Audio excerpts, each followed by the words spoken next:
Good evening, everybody. It is Steve Lookner with Agenda Free TV. We are here to bring you an update tonight on the Iran war and related news.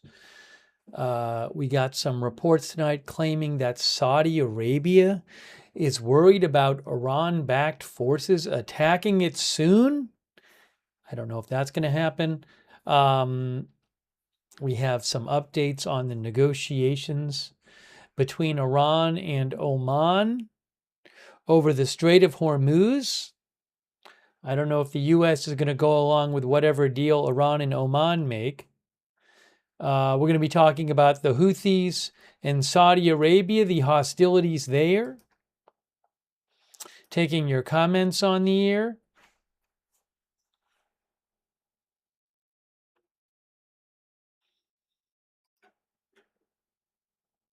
At Lookner. Hold on a second here.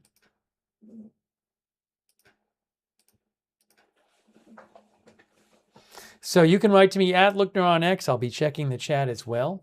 I appreciate you being here. We have Beth Mythical is moderating. Hold on a second here.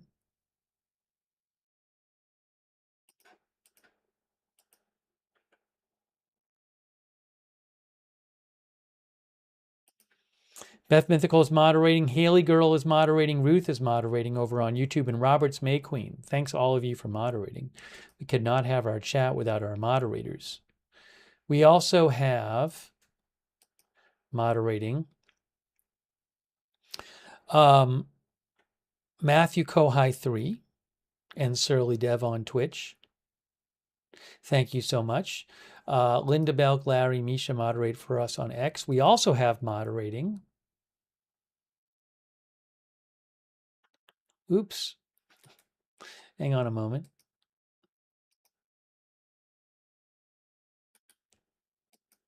What is happening? Oh, I see what's happening. Sorry. I was messing something up. Now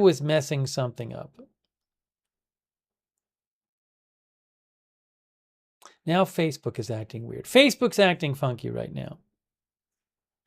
I might have to use my phone to check Facebook for the moment because Facebook is acting funky. See how this works. That's a little better. All right. Andrea Holder is moderating. Thanks, Andrea. K. Larry Bodies over there. Paul Anderson. Thank you. All right. Now, let's talk about... Well, first of all, I got to say a quick thanks. 50 of you just got memberships in the YouTube chat. Before the broadcast basically even starts, 50 of you got memberships from 86 GOP Forever. 86 just gave 50 people memberships. That's incredibly generous of 86. If you got a membership from 86, please thank 86 in the chat because 50 of you just got memberships. Wow, that's really nice of you. 50 memberships. And hey, Corib is a new member as well. Corib 2025. Thanks, Corib, for being a member. And thanks, 86 again. That's super, super nice of you. Also, Soka Deb, thanks for being a member too. So I want to start by talking tonight about these reports about Saudi Arabia.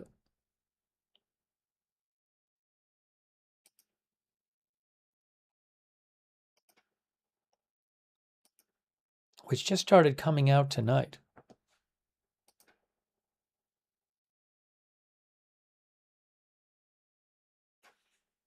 I do need to catch something. I need to check something, though. Let me just check one other thing. Just saw a report about Saudi Arabia.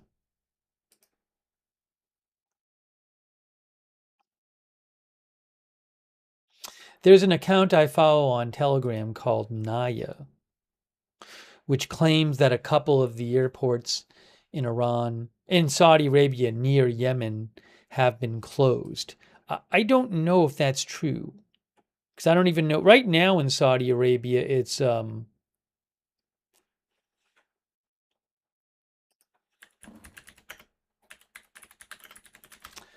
2:37 a.m. in Saudi Arabia, so I don't know if planes would normally be flying at these places anyway. Aba Airport, departures. Yeah, Aba Regional Airport in Saudi Arabia. I mean, that's near Yemen, but it doesn't look like there's any scheduled departures or arrivals until like a couple hours from now. So I don't know that there'd be anything coming in and out of there anyway. Then the other one they talked about was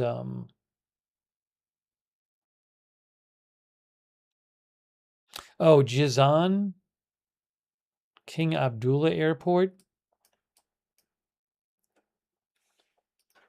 Here. This is Flight Radar 24, Jizan. If we go to this one, I mean, I don't see any planes there, but one of the departures. There's a 2:45 a.m. scheduled departure, which is in like a few minutes. Then there's these three arrivals have been canceled. That's interesting. So Jizan is another airport that's right near Yemen. So if Saudi Arabia thinks there's some attacks possibly coming from Yemen, they might close airports or stop flights near Yemen. Now, I do see here that we have 3 flights here. Maybe I should put up on the screen. Well, it says it right there, 2:39 a.m. local time. But we have 3 flights that are supposed to land in the next few hours at Jizan, which have all been canceled from Riyadh. They do have a departure at 2:45. We'll see if that takes off. I don't see it there. Okay, let's give you the background on this, though. Jizan is an international airport. It's not the biggest in Saudi Arabia.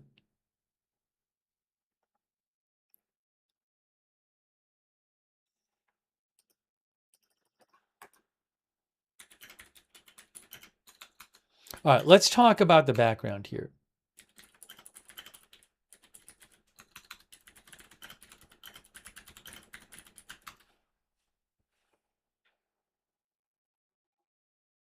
Now, there's been stories that started coming out tonight that said Saudi Arabia thinks that it could soon be attacked by a combination of the Houthis in Yemen and Iran-backed militias in Iraq.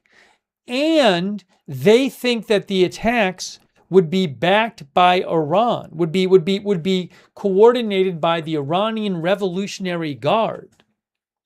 So, for example, as an example of one of these reports tonight, hang on, Reuters is reporting that Saudi Arabia expects imminent, that means like at any time, imminent coordinated attacks from the north and south by Iraqi militias and Yemen's Houthis under the supervision of Iran's Islamic Revolutionary Guard Corps, a senior Saudi official said today. And according to Reuters, the official said intelligence reports from Saudi Arabia and the US and other regional countries indicated that civilian sites and economic sites in Saudi Arabia could be targeted, including energy infrastructure, ports, and airports.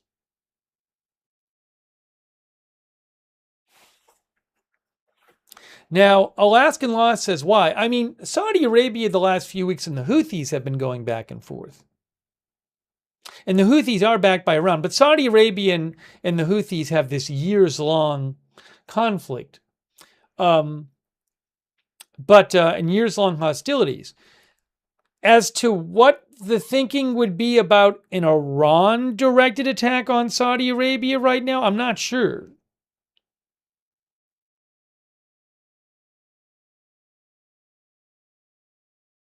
I don't know if this is true though, but I mean this is being reported by multiple outlets, not just Reuters. Let me show you a map. Let's look at a map.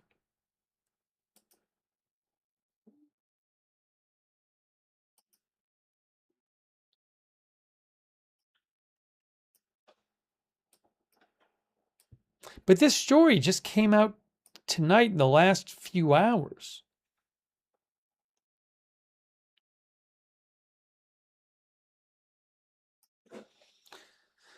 So we got Iraq in the north and Yemen in the south. See?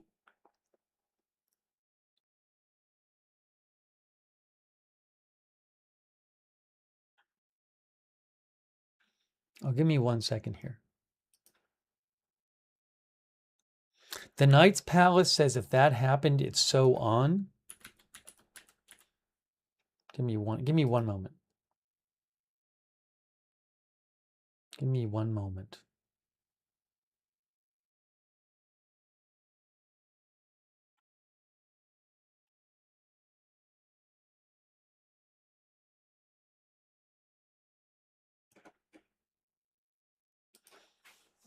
So, again, the report from Reuters says that Saudi Arabia believes an attack could be imminent from the north, Iraq, and the south, Yemen. And this attack would be from the Houthis in Yemen and Iran-backed militias in Iraq, and it would be coordinated by the Iranian Revolutionary Guard. And it could target civilian sites and ports and airports. Now, you might look, Iran and Saudi Arabia are longtime enemies. I mean, I don't know that it does you might say, well, Saudi Arabia is just saying this to say it. I don't know that it does them much good if they have no intelligence, I don't know what good it says to put this out there and then have it not happen. I don't know why they'd be doing that. It's just very strange to hear this all of a sudden. Again, we're not talking about just the Houthis.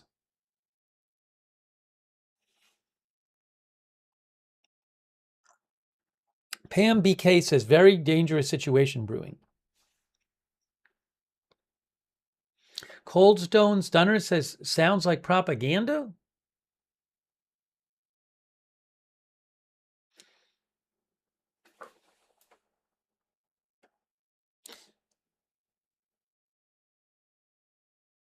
Now, look, what I mean, not that I'm an expert on this, but, things being anything involving fighting in the Middle East, including especially Saudi Arabia, could certainly result in oil prices going up, which could benefit Iran in the sense of it puts more pressure on the U.S. politically because of higher oil prices, maybe to make some sort of deal, or favorable to Iran. I don't know. But again, it's not. It feels like it kind of came out of nowhere to me.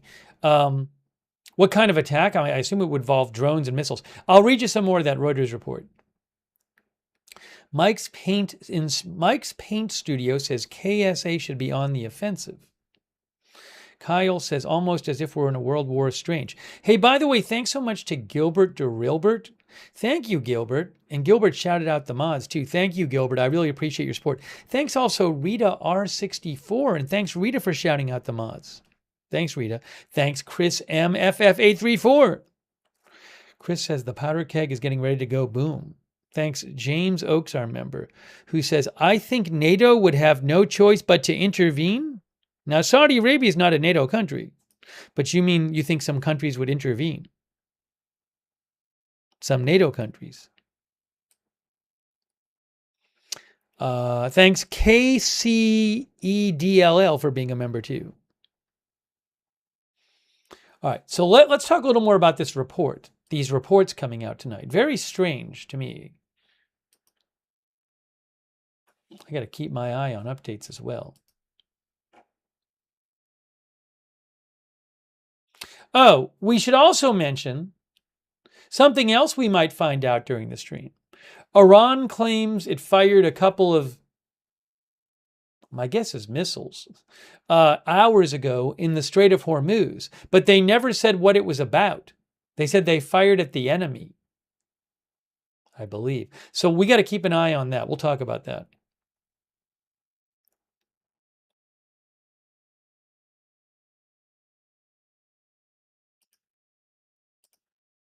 All right, so let's just take a second here. So to repeat, this is one of a couple reports here. Saudi Arabia, according to Reuters, a Saudi official told them that Saudi Arabia expects imminent attacks. Imminent means like could be at any time, very, very soon, from both the north and the south, from Iraqi militias in the north and the Houthis of Yemen in the south, and those attacks would be supervised by the Iranian Revolutionary Guard. The official claimed that intelligence reports from Saudi Arabia, from the United States, and other countries in the region said that civilian sites, economic sites, ports, energy infrastructure, and airports could all be targeted. Also, the official claimed that Saudi Arabia had observed drones and missiles being moved, which suggested coordinated operations from north and south.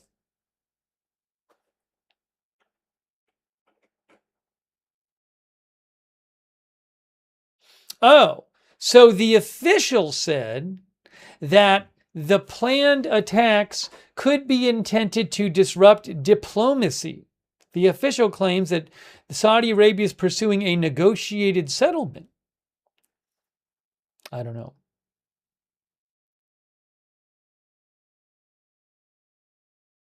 Now, remember though, back in July, at the end of July, we were on the air when this happened, when this got reported.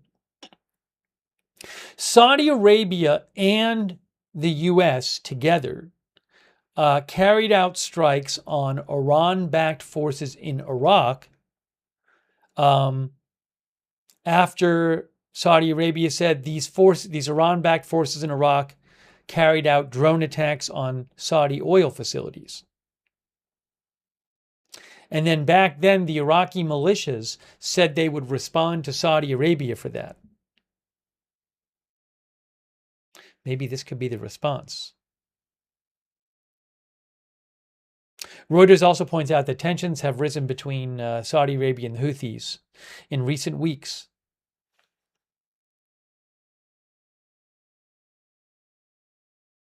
In recent weeks, the Houthis in Yemen have imposed what they call a naval blockade on ships going to and from Saudi Arabia in the Red Sea. They've attacked Saudi oil tankers.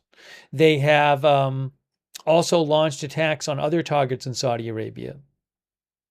There were new attacks reported today.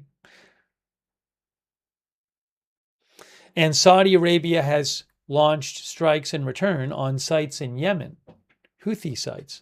So I don't know what's going on with this whole thing. That was just one report. There's a similar report from CNN tonight, too.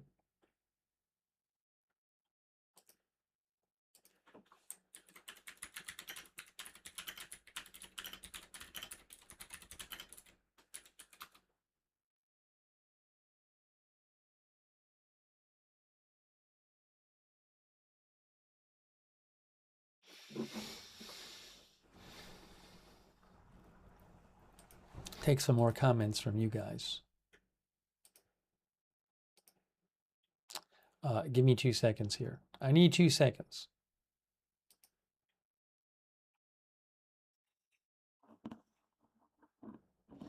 Our viewer, STVN Craig, Stephen Craig says this war isn't even close to being over.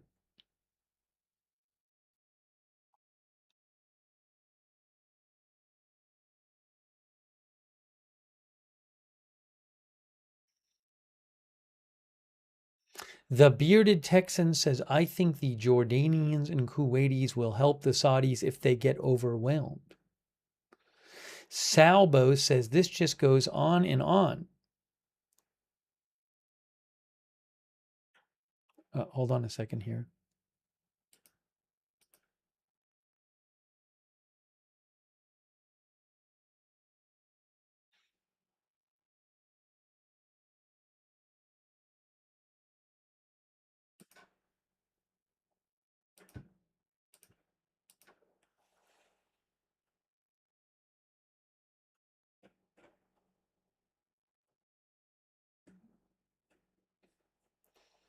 Our viewer, Mike's Paint Studio, thinks that this would be a response to Saudi Arabia helping to attack Iraqi militias around a week ago.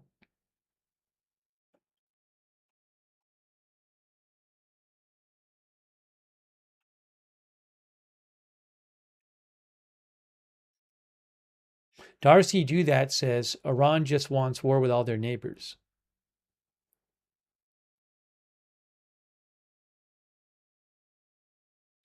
Yeah, Austin Batman, I'm going to talk about the reports about Houthi attacks in the past day. We'll talk about that soon. Hey, by the way, big thanks to Gregory Prim.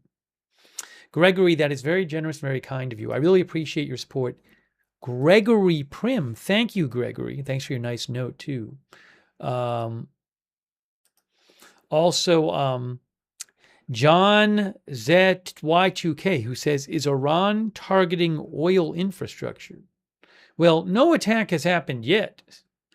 But if there were an attack, and I mean, the Reuters report said a Saudi official told them that energy infrastructure could be attacked in this purported attack that Saudi Arabia is expecting from Yemen and Iraq. Yemen and Iran, the Houthis and Iraqi-based militias. But I don't know. Hey, thanks, The Christian Fight. I really appreciated The Christian Fight. Thank you. Also, our member Astya Bjorn's daughter. Thank you. Mr. Weskers as well. Thank you so much.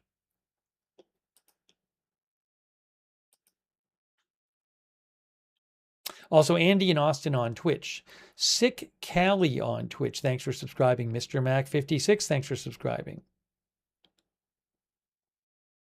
For 8 months now. Thank you, Mr. Mac. Justin D. Winters, thanks so much for subscribing again. Johnny Appleseeds, thanks for subscribing. Ma Florida for 39 months. Thanks, Ma Florida. All right. I'm keeping my eye on things here.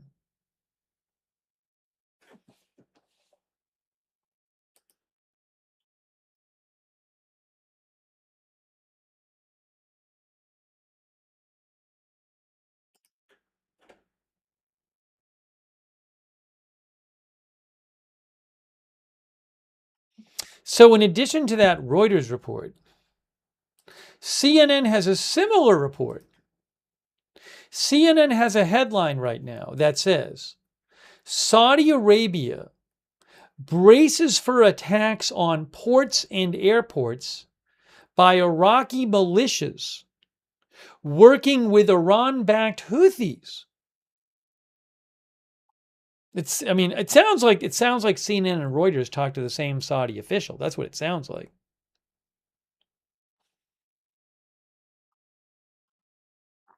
CNN says a Saudi official told them that Saudi Arabia is bracing for multiple coordinated attacks.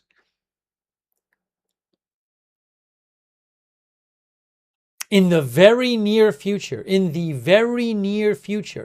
under the guidance of Iran's Islamic Revolutionary Guard, and the idea is that they would be attacked by pro-Iranian Iraqi militia, and the Houthis.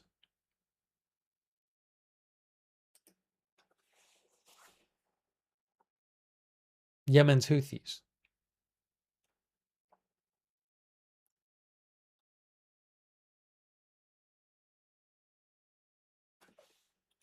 Now, CNN does point out that, as we were saying before, in the last several weeks, the Houthis have launched some attacks already on Saudi Arabia. And also there have been periodic attacks from Iran-backed militias in Iraq. But nothing like this whole thing about a coordinated attack, coordinated by the Iranian Revolutionary Guard, targeting like civilian and energy sites. I don't know that we've seen that.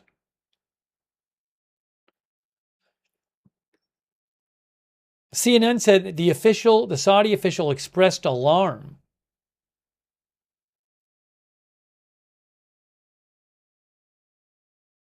Again, these multiple reports say that Saudi Arabia has detected the movement of drones and missiles. Now, this is interesting. So the Reuters report said, as I mentioned to you, that the Saudi officials said that possibly such an attack would be designed to derail negotiations.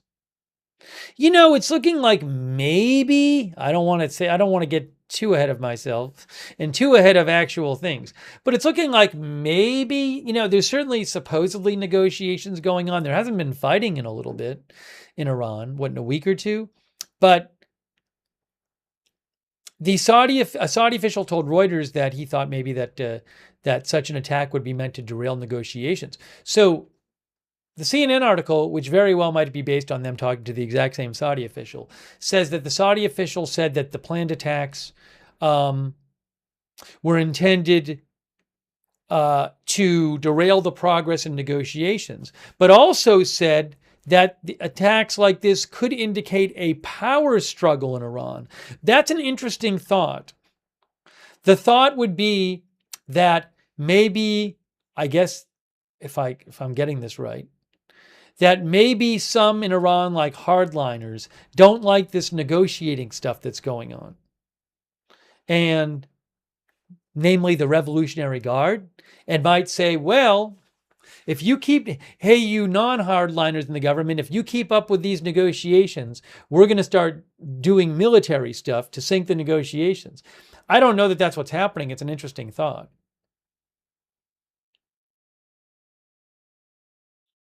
It's a very interesting thought.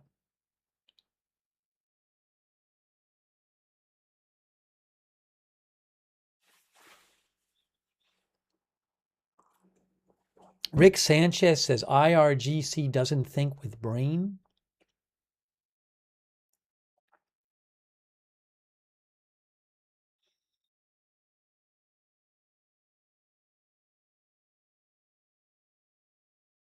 My Lord says this war is out of control. We control nothing.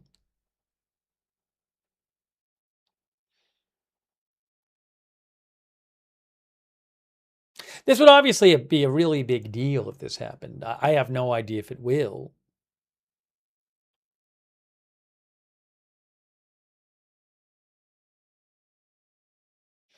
Thomas Doyle Burke thinks Iran gave the go-ahead for this clearly.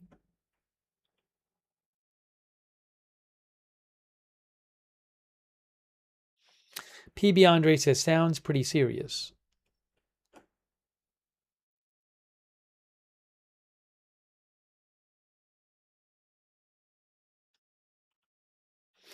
Hey, thanks to God Frieza from New Zealand. I appreciate it. Also, Thomas Abrahamson. Thank you, Thomas. Deb N., thanks for being a member. Wardy86, thanks so much for being a member. Thomas Abramson, thanks for being a member.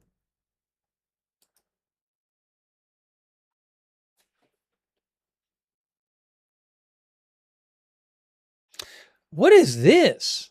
I just saw an interesting quote, an unconfirmed quote from an Iraqi forces commander. Let me see if I can get some updates here from the Middle East. Give me a moment here.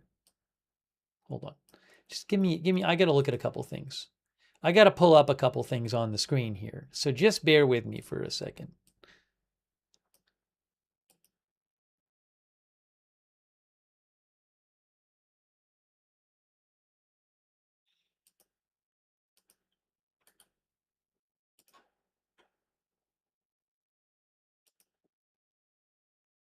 Bear with me for 1 sec, guys. Thanks for your patience. There we go. Put that up there.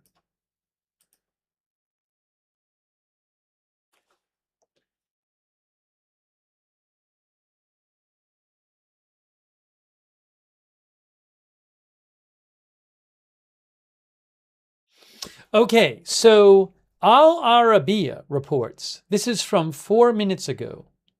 Spokesman for the commander of the Iraqi armed forces. We have begun implementing a security plan to thwart a potential attack on Saudi Arabia. Okay, this is from Al Arabiya. They just reported that a few minutes ago. Let me say that again.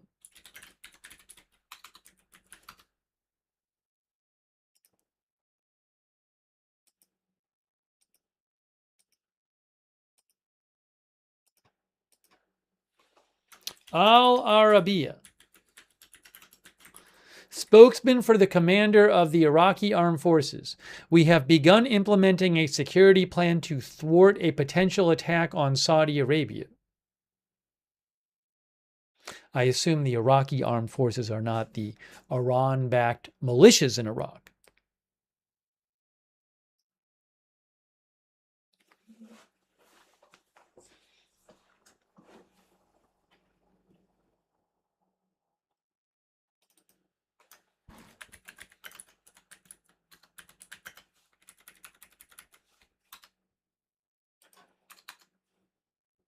Well, that's interesting. That was just reported.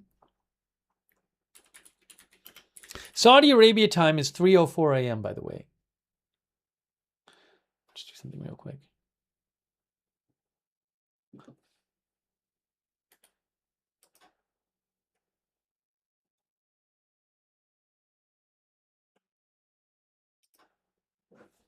Oopsie.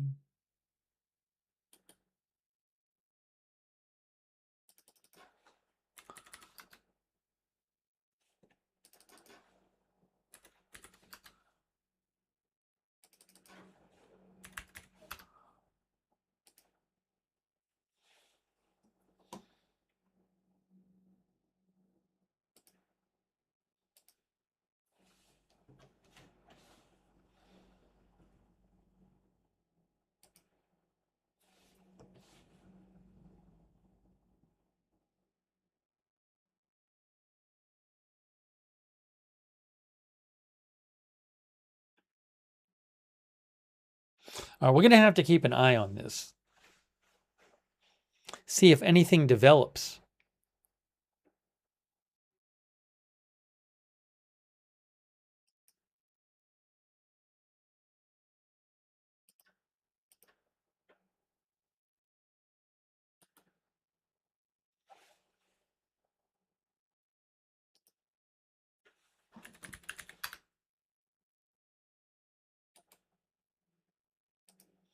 All right, so I'll be keeping an eye on this as it is currently 3:05 a.m.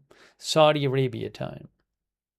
Multiple outlets reporting that Saudi Arabia expects some sort of attack sometime soon. Tonight, I don't know. From a combination of the Houthis in the south and Iran-backed Iraqi militias in the north, and that these attacks could attack civilian targets, including energy infrastructure and ports and airports, and that these attacks would be supervised by the Iranian Revolutionary Guard. Steel Penny says Houthis are Iran proxies. Yeah, they are supported by Iran. I mean, from what I understand, they don't just do literally whatever Iran wants them to do, but Iran certainly has influence with them.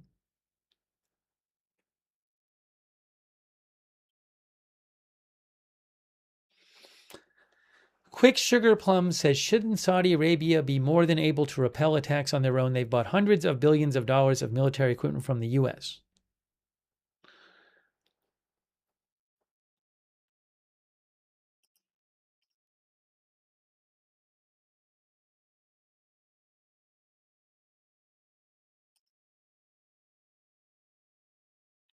Yes, as our viewer Austin Batman mentioned, the time in Saudi Arabia now, not sorry, the time in Iran now is 3:37. Saudi Arabia is 3:07.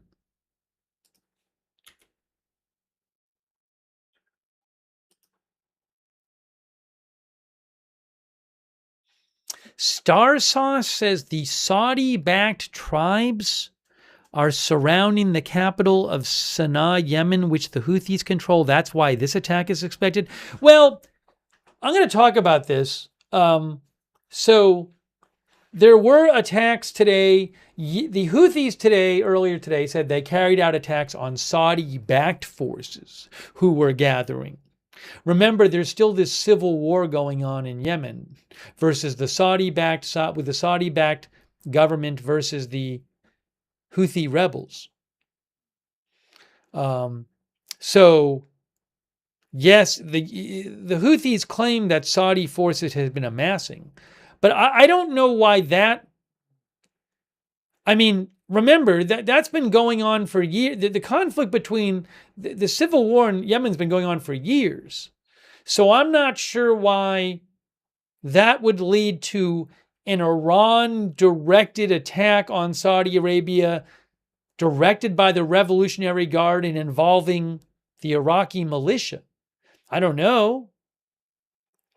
But there's been plenty of Houthi and Saudi fighting before that wasn't directed by Iran and didn't involve Iran-backed Iraqi militias. We'll talk, but it's an interesting thing you bring up, Star Sauce. We'll talk more about it. PW360 says, is it possible the U.S. is going to launch the big attack on Iran and the response is going to be attacking Saudi Arabia? PW360, you seem to always be looking for some way to explain how the U.S. is going to soon launch a big attack on Iran. I don't see any reporting suggesting such an attack is imminent. I'll let you know, but I mean, President Trump could have done that at any time over the past several months, and right now it just doesn't seem to be happening. So my guess is no, but who knows?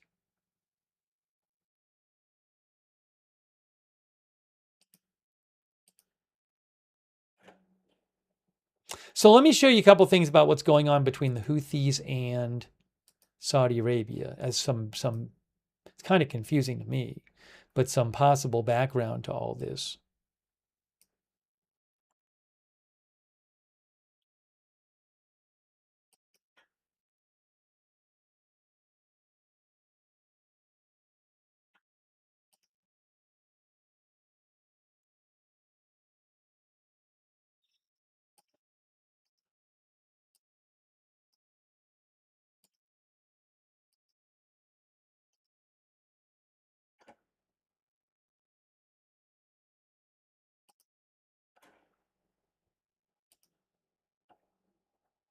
So here's something from earlier today.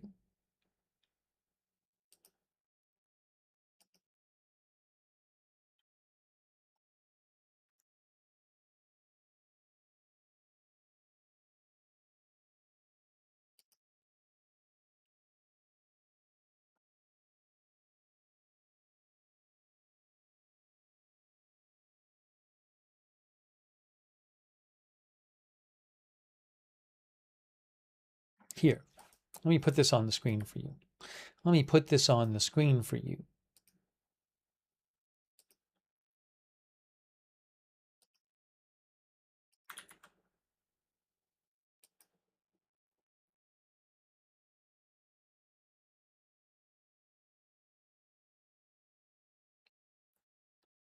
When it gets on the screen, I'll put it on for you.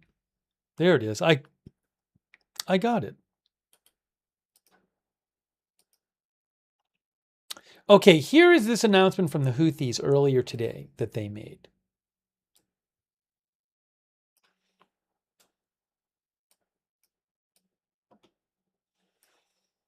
And hold on a second here.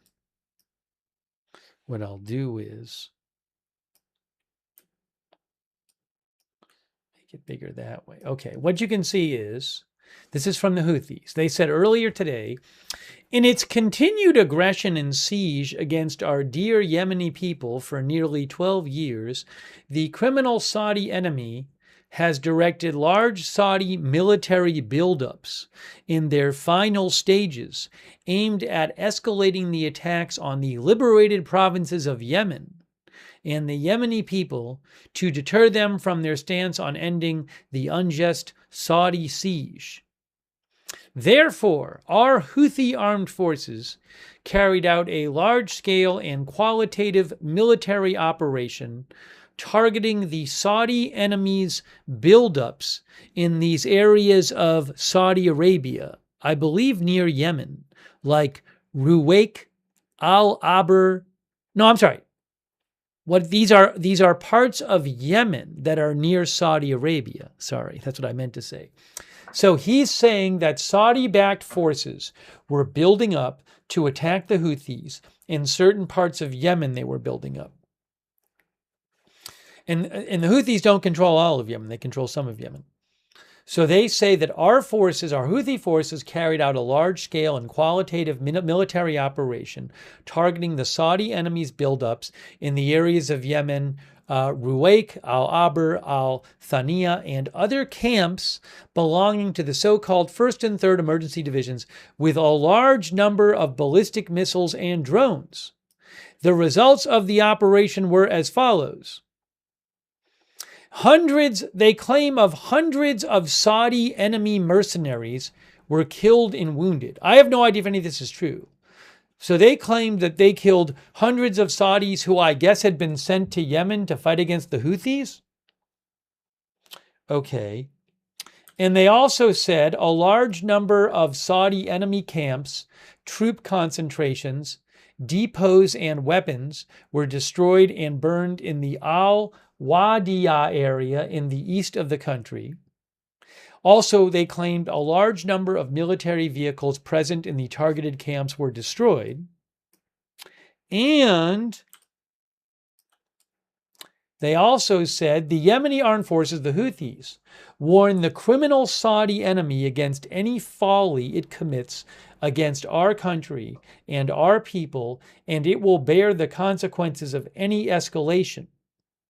We advise those misled and deceived among our countrymen to leave the Saudi enemy camps and return to their areas before it is too late. We assure our dear Yemeni people in all governorates that the Houthi armed forces are fully prepared to confront any escalation, and we call on all our people to continue the state of alert and confront any Saudi aggression and strike Saudi troop concentrations wherever they may be. And they also say we will continue the siege for a siege equation until the siege on our country by Saudi Arabia is lifted.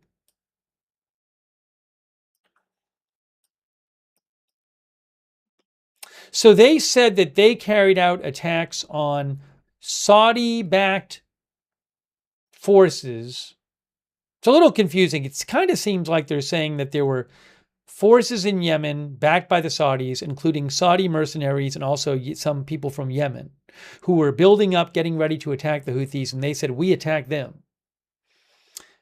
But in addition to this today, there was also this.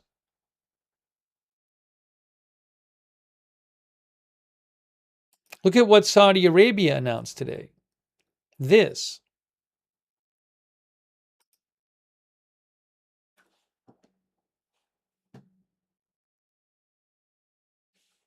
What did I do here? This is from Saudi Arabia. The Joint Forces Command of the coalition announces 11 Saudi civilians injured in Najran region as a result of a terrorist Houthi attack. I'll show you where this is.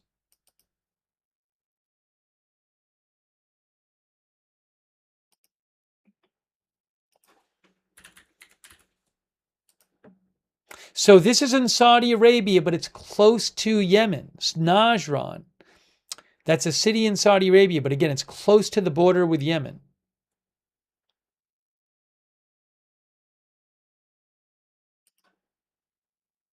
There's Najran there.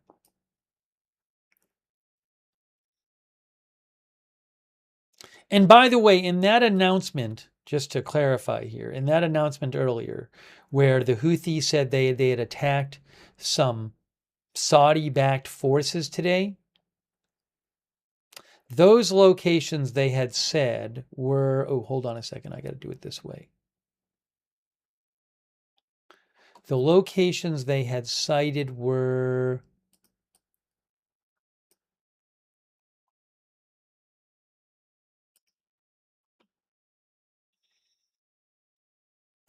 places like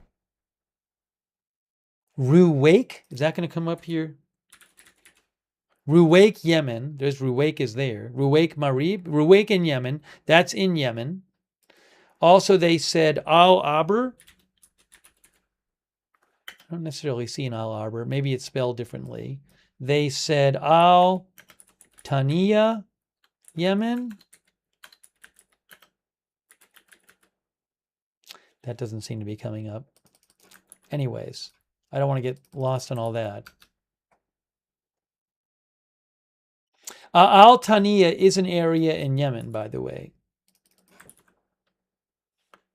And then another one they mentioned was, what was it? Al-Wadiya.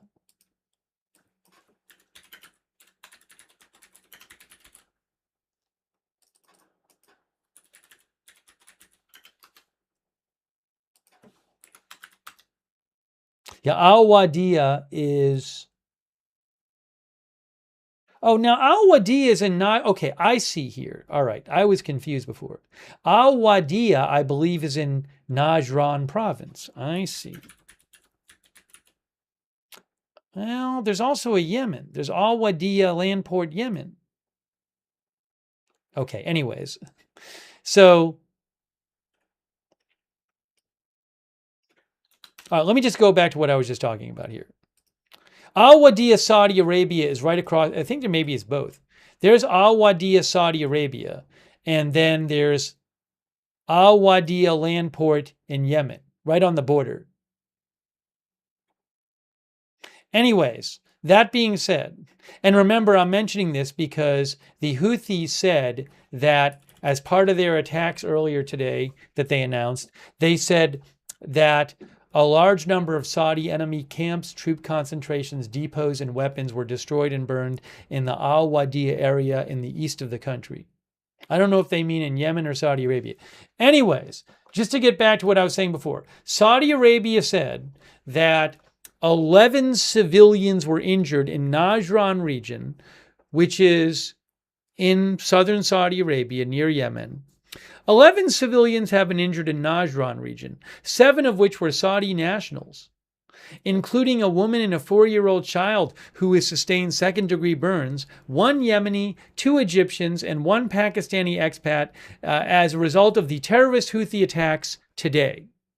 The terrorist Houthi militia carried out these terrorist attacks using indiscriminate shelling against civilian objects, which is a flagrant violation of the customary international humanitarian law through deliberate targeting of civilians and civilian objects.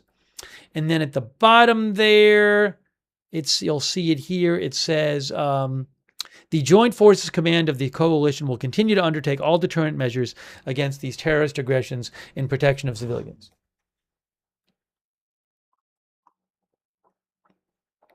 So that, again, I'm not an expert on this region, but what you can see is that the Houthis today carried out a number of attacks on Saudi-related targets, including some targets in Saudi Arabia.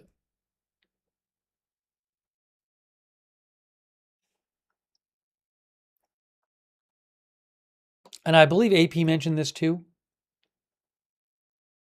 Oh, and then look at this. Yemen's Houthis kill 30 government forces in a major attack. Now, remember, the Houthis are there's the Houthis in Yemen, and then there's the government forces, which are backed by Saudi Arabia.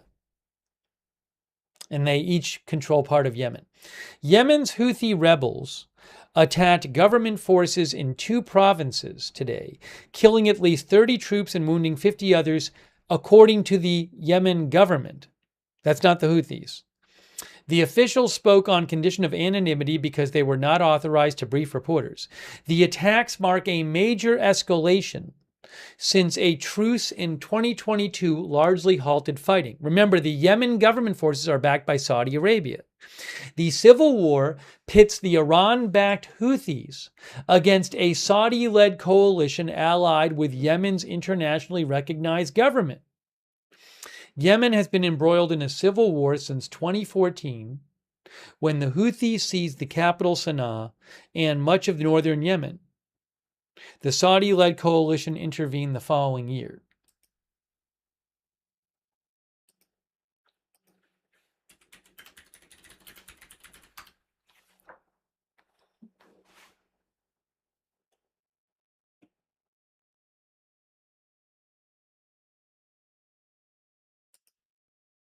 Actually, I want to post this.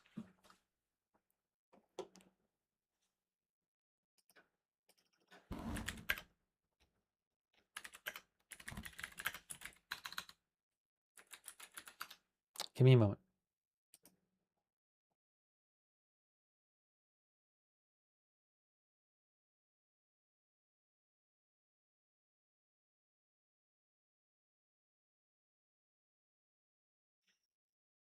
Right. So the AP says that the attacks today by the Houthis on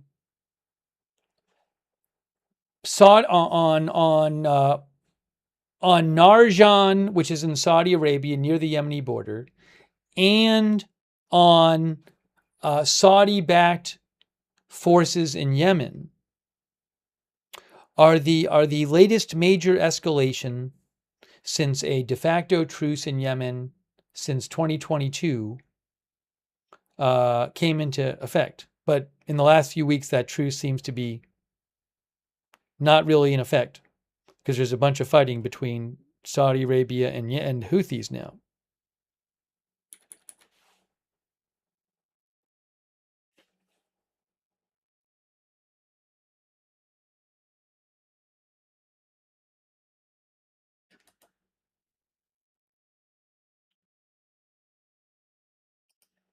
So let me take some of your comments here, but I'm giving you this as some background as we hear tonight about Saudi Arabia claiming that reports that Saudi Arabia believes there's going to be a new attack soon directed by Iran involving the Houthis in the south and Iran-backed Iraqi militias in the north.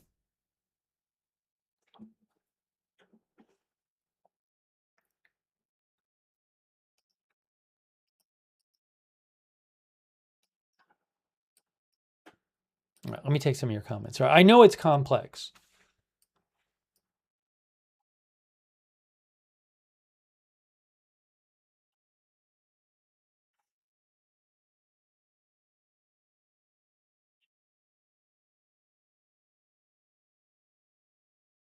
Jonathan Sharp thinks the Saudis were starving the people of Yemen for years. Austin Batman said there's a report of some explosions in Yemen. Let me check and see what I see.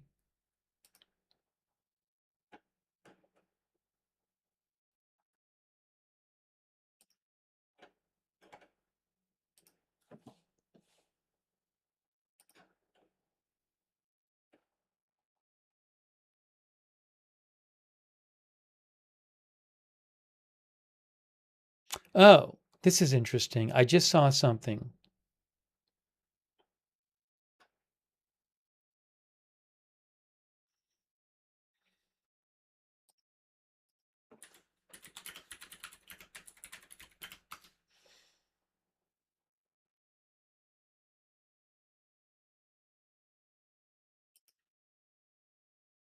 A military source tells AFP that at least 58 people were killed in attacks by Iran-backed Houthi forces against Saudi-supported Yemen government troops. The fighting is the worst in more than 3 years in Yemen's civil war, says AFP.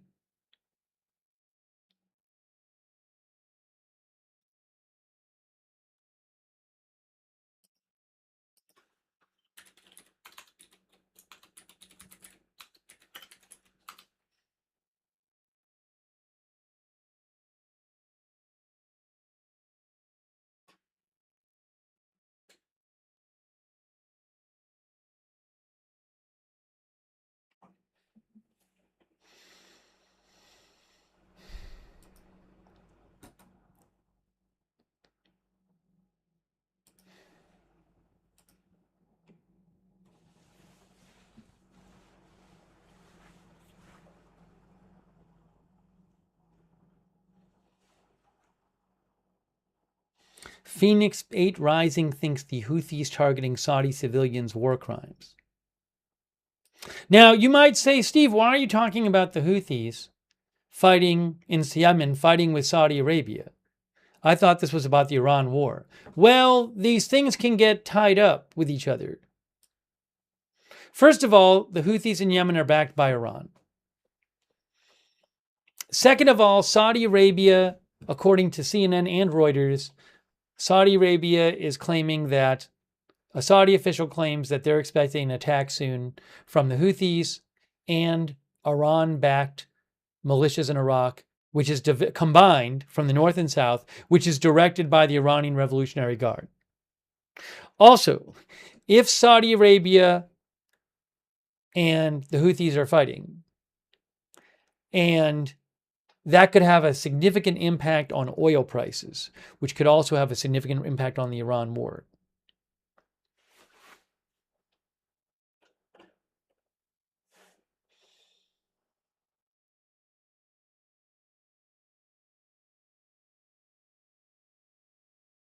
Crappy thinks this situation likely wouldn't have escalated to where it is if the Iran-US conflict were underway. You're saying if there was still active fighting?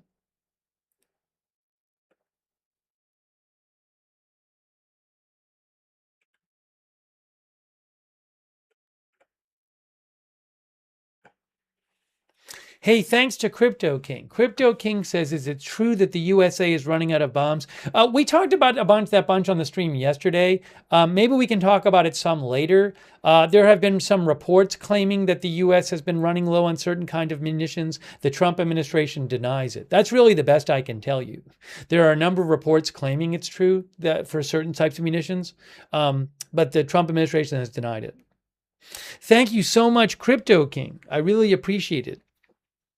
Thanks for all your support. Thanks also for shouting out the mods too, Crypto King. Also, PVC Swede, thanks for being a member. Thanks, Thomas Abramson, for your support. Thank you.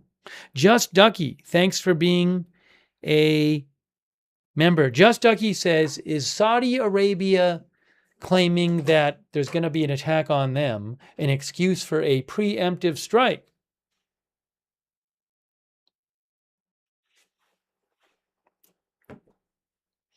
Thanks also, Lola Page, for being a member. Thanks, Jeff TE88. Jeff says CNN is not real news. They said the U.S. would initiate a large attack last weekend. Jeff, I think you've said that a couple times, but these outlets did not say this. Last weekend, what outlets were reporting is that, well, the Wall Street Journal was the only one who said President Trump had told the military to start planning for an attack. But in the Wall Street Journal article, it said that, well, but Trump could still change his mind. But the other articles said that it's something that President Trump was considering. But none of the articles I remember last week said, oh, it's definitely going to happen. Every single article I read that talked about Trump considering some kind of big attack said he has not made a I mean, they quoted like a White House official, I believe, as saying he's not made a final decision. Just to be clear. But thank you, Jeff TE88. I really appreciate your support. Thank you also, Dina Andrews and Haley Lipinski.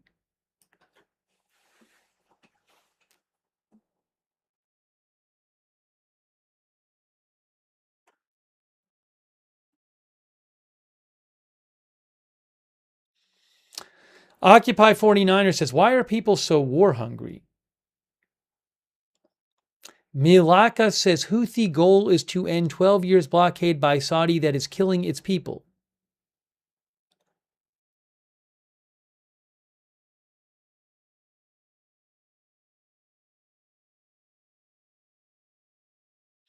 Big Steph fan says, I heard Trump canceled the big attack because of lack of missiles and such. Jay says, it's time to bring our troops home and let the Middle East figure it out. Hey, I ought to thank, by the way, 50 of you just got a membership from Tormented Tantalus. Wow. Tormented Tantalus has given a lot of memberships, and that is really kind of Tormented Tantalus. 50 memberships. We get 86 gave 50 before today and during the show, during today's broadcast, and now Tormented Tantalus. Please thank Tormented Tantalus if you got a membership from Tormented. That's really, really generous. 50 memberships. Please say thanks if you got one. Hey, thanks, Tormented. That's so kind of you. I really appreciate that. Very generous of you. Thanks for all your support of the channel. Also, Internet OG, thanks for being a member. Ronald Kame, thanks for being a member.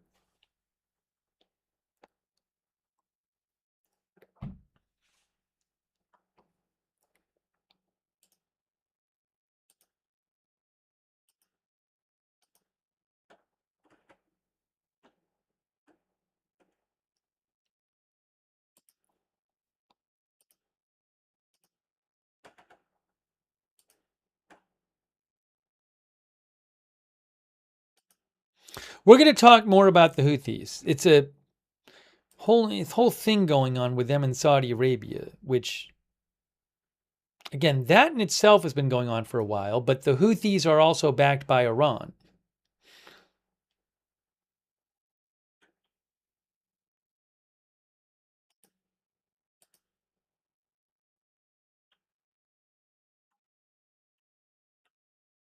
Give me a moment here. Give me a moment here.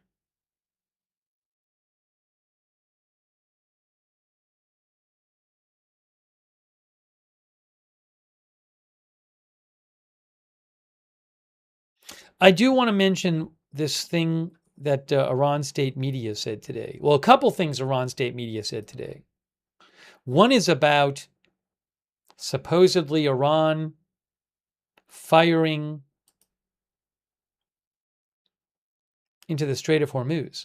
Now, Ali BK, who I follow, claims that some explosions were heard in the city of Marib, western Yemen. Is anyone else reporting that?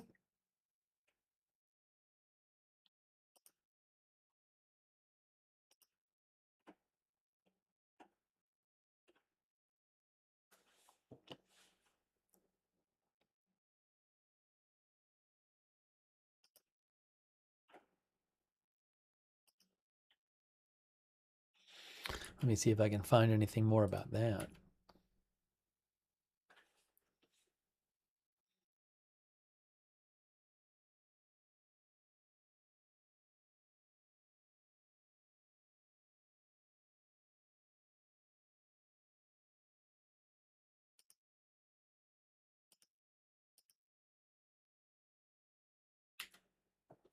Hang on, just gotta check a couple things here. Get caught up.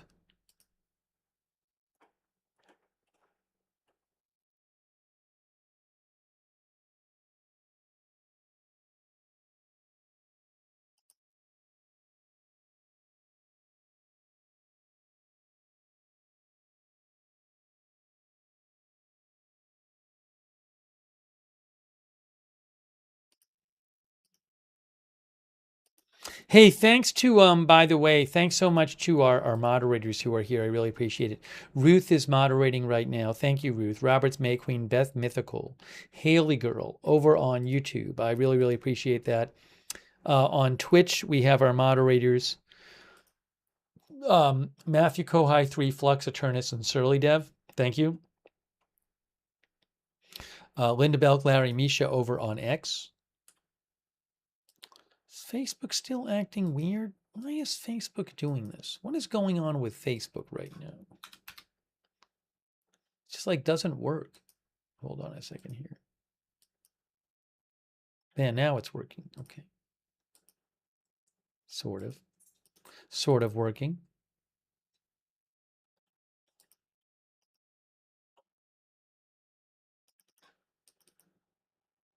Not really. Let me do it this way. Facebook is being weird tonight, which is not that uncommon. Need to check my Facebook on my phone. I literally have to check it on my phone. Here we go. I know Kay Lowry Body was over there moderating, and Andrea Holder, Darren Charlo, Paul Anderson. Thank you. What did I do?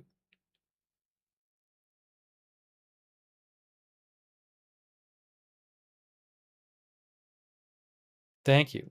All the mods over there.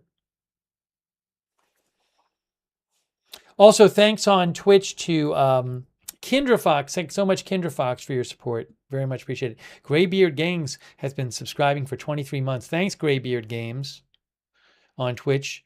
Andy and Austin, thanks so much for your support. Did I thank Mr. Mac? Yeah, I think I did. So here is what was said earlier today by Iran State Media. Oh, I see. By the way, Tasneem, about 20 minutes ago, Iran State Media Tasneem said this about 20 minutes ago. They said,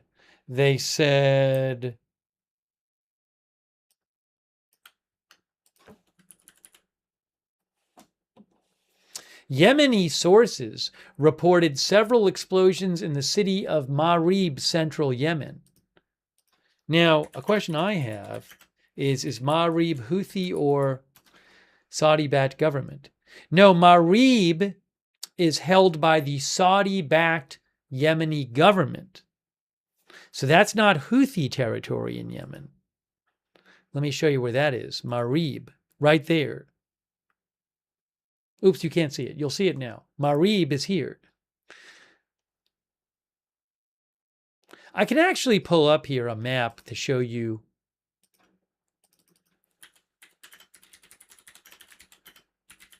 a control map in Yemen, I think.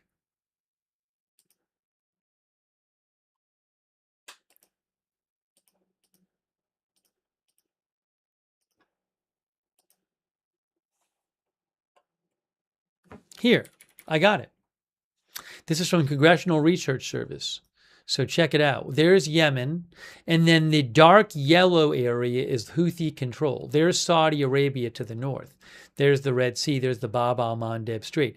And you can see Marib is just, that's the Saudi-backed government, but it's just outside of Houthi-controlled Yemen. So Iran State Media is claiming that some explosions have been heard in Marib. I wonder if those are Houthi attacks.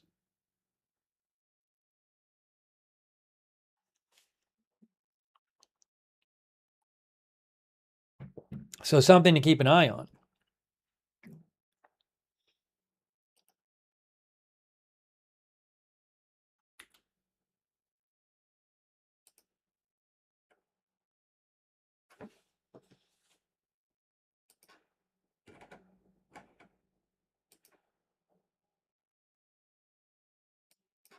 Oh, hold on. I just saw something else.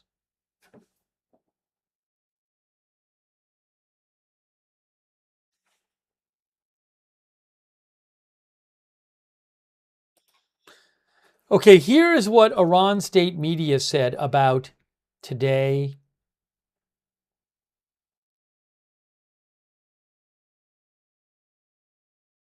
In the Strait of Hormuz.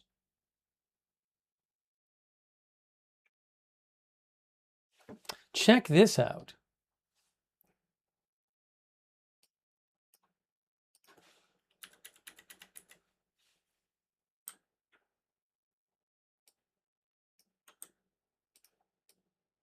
This was several hours ago. This is Tasneem Iranian State Media. So it was reported today that there were several explosions heard in Keshem Island, which is next to the Strait of Hormuz. And then a short while later, Iran state media said the source of the explosion in Keshem was the targeting of hostile targets.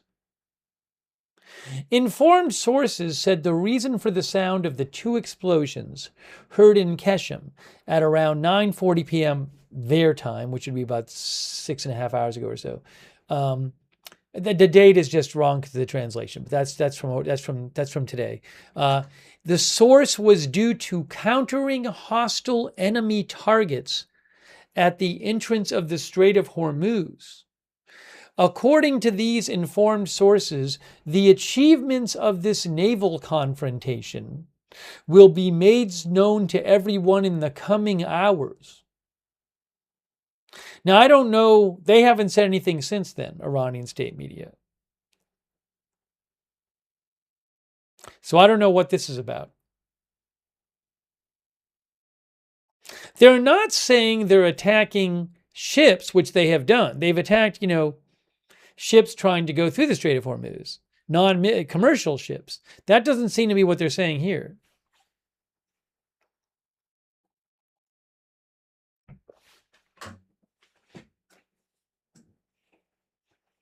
So waiting to hear more from them on that.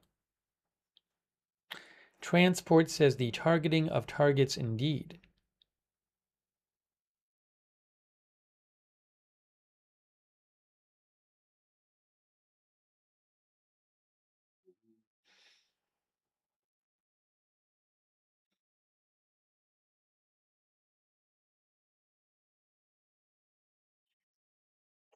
I haven't heard reports of new ships being attacked.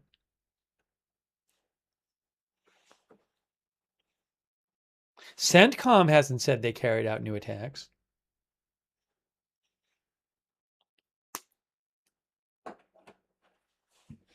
De Havilland thinks the IRGC is in fantasy land.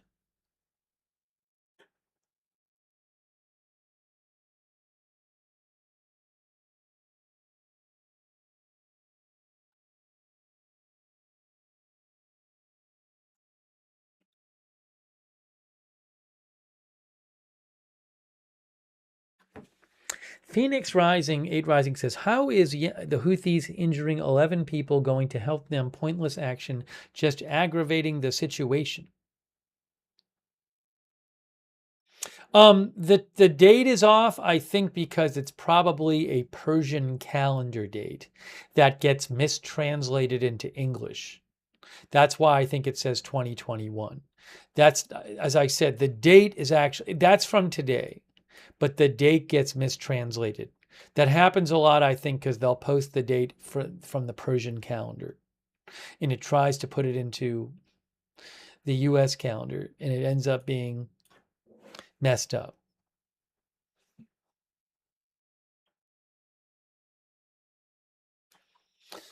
So I'm waiting to hear more about that. I don't know what that's about. Oh, I have to show you some stuff about the negotiations too. There was some interesting stuff about that today.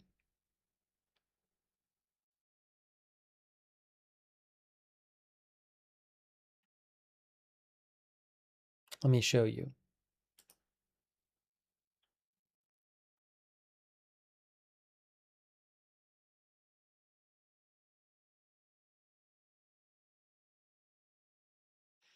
That was from Fars. Very interesting statement in Iranian state media about the negotiations.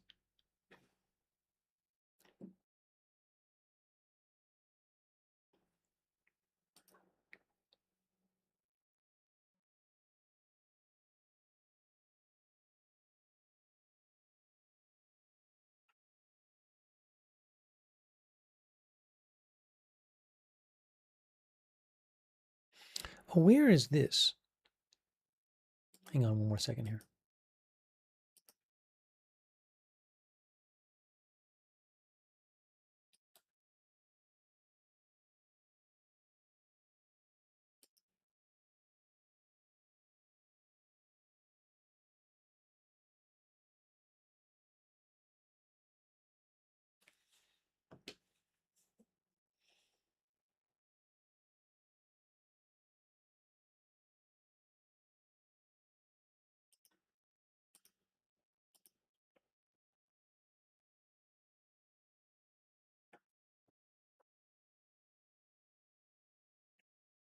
I am pulling up this statement from today.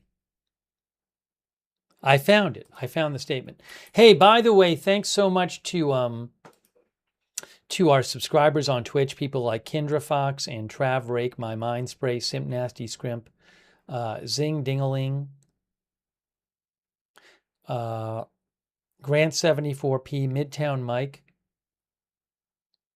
Miss Jackpots, Aaron Weirdo, Wall Street Shaggy, Steve God, Larry Fowl, Seed Music, Simp Nasty, and all of our other subscribers over on Twitch.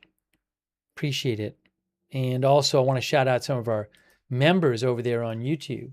People like Wins T9, Rick Sanchez, Buckeye Boys, Alfie Atune, Thomas Doyle Burke, Mike A, SoCal Mermaid, Lieutenant Colonel Bill Kilgore, Thomas Doyle Burke, Stacy TW79, Riri Patton, Trent F. Drums, Billy is okay, Glasstron, all of our other members there, Slick141. Thank you to our members there. Now, check this out. So something we were talking about a bunch yesterday is these negotiations that apparently are going on right now between Iran and Oman, not between the U.S., between Iran and Oman over the future of the Strait of Hormuz.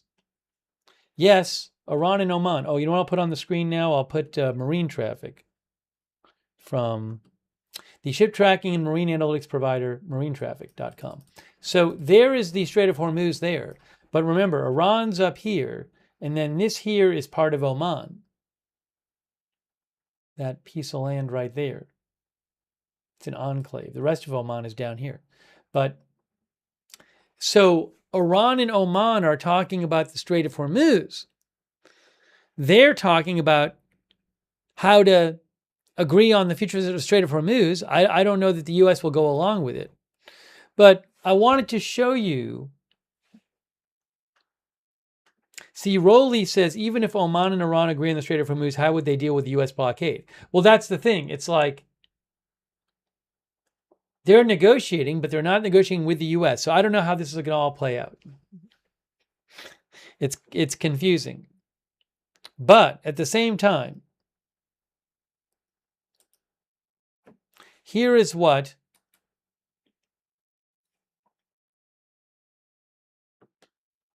I guess in theory they could announce some deal and then it would be up to the U.S. to say we're good with it or not or something.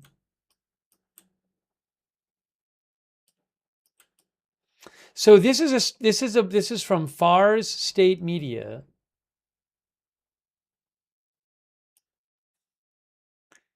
And Iranian state media. And it's about the negotiations. Reliable source, northern and southern corridors of the Strait of Hormuz to be phased out. So there have been these stories floating around claiming that what's going to happen is that there's some now some of these stories have been very optimistic. And what they say is, Iran and Oman. There was a story a few days ago I read that said Iran and Oman are going to agree to like a 60-day period where there's no tolls and the ships coming into the strait, to the strait from the east, going towards the Persian Gulf, they'll go through Iranian waters, and the ships exiting will go through Omani waters in the south, and the ships coming in will go through the north, and there'll be no tolls. And then after 60 days, they'll have demined the center of the strait, and then all the ships will go through the center of the strait. And these stories are like optimistic, that like, oh great, that's going to solve everything. That's the general tone. However, let me show you what they said today. But again, so there's been talk of this deal, which maybe for 2 months you'd see. That's not what I wanted to do. You would see, why is this like this? If I can make this a little bigger. So for 2 months, you'd see something like this. You'd see the ships going to the Persian Gulf, Oops, I got to make that bigger. That's way too small.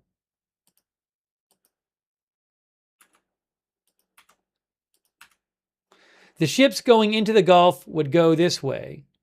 So they'd go through the northern strait, and then the ships leaving the Persian Gulf would go this way. They'd go through the southern strait. So there'd be like two lanes, one through the Iranian water, one through the Omani water, nothing through the middle. Okay, so that's the background to what I'm going to show you. Supposedly what's going to happen with the deal. So look at what the Iran state media said today. Reliable source. Northern and southern corridors of the Strait of Hormuz to be phased out. Now you might see that and say like, oh, that seems like something that looks optimistic for the U.S., that the ships aren't going to keep going through Iran, through the north near Iran, right? But read the details. A reliable source speaking to Fars news agency stated, according to the framework of negotiations between Iran, between Iran and Oman, within a specified time frame, vessels will enter the Strait of Hormuz through the northern corridor near the Iranian coast, and ships will exit through the southern corridor near the Omani coast. Fine, that's just what I was talking about. After the specified period, passage of ships through both the northern and southern corridors will cease, and all traffic will occur through the central corridor. Sounds good, right? But hold on. However, the entry of ships will be managed by Iran, while the exit will be managed jointly by Iran and Oman. So that sounds like Iran's managing the ships going in and out. Also, the fees charged for ships passing through the strait will be determined as part of various service charges. So now they're talking about fees. The news regarding a disagreement between Iran and Oman regarding the percentage of the value of the cargo on ships, a 7% or a 3% tariff on the cargo value, is incorrect. The fees collected from ships are a function of many variables, including the level of services we are able to provide. Insurance, refueling, environmental fees, and similar services are among the services that ships will need to pay for. So, this is saying that when all is said and done, yes, it's saying that ships will go through the middle of the strait once again, as they did before the war, but Iran will control the ships going in, and Iran will oversee. Iran will manage all the ships going in, and Iran and Oman, which includes Iran, will manage all the ships going out, and the ships are going to get charged fees. Now, how is the U.S. going to agree to that?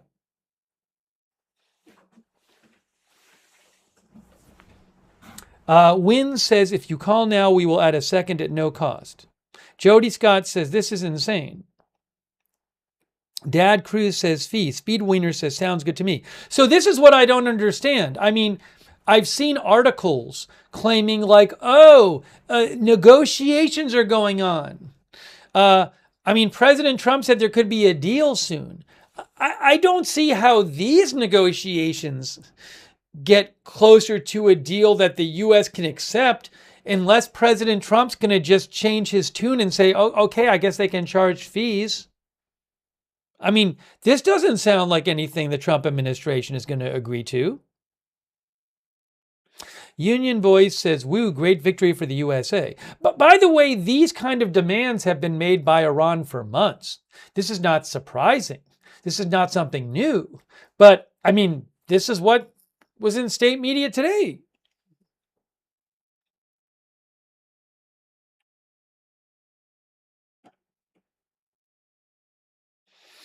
John Doe Radio says, actually, it sounds like something Trump will agree to. Mad Max said they said this months ago. They were talking about fees months ago. So, I mean, it's possible that in the coming weeks, there'll be some deal announced by Iran and Oman and saying, okay, we decided what's going to happen with the Strait of Hormuz, and it's going to be something like this. And then what does the U.S. do? Oh, there's more. There's more that was posted in state media today. That's not everything. This is not everything. Hang on, I got to show you the other thing that was posted. There's another post from state media about what it's going to be like in the Strait of Hormuz. Let me pull that up here. Hold on. I forgot. That is from the other one's from Tasnim state media.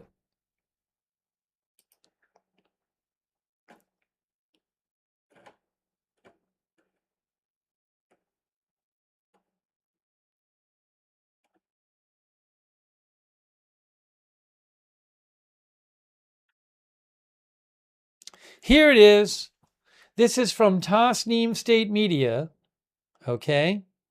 And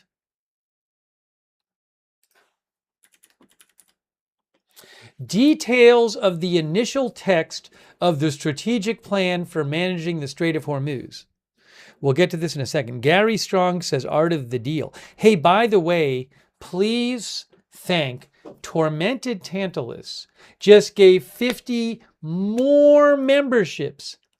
So Tormented Tantalus has now given, I'm not kidding you, 100 memberships during this stream to people in the chat. So please say thanks if you got a membership from Tormented Tantalus, because Tormented has given 100. Incredibly generous of Tormented. Thank you, Tormented. So nice of you. Thanks to I Am Charlie for your support as well. And Matthew Stevenson, who says, send Iran some of our eggs, lettuce, and jalapenos. Thanks also Ken Lance, our member. And Internet OG, our member.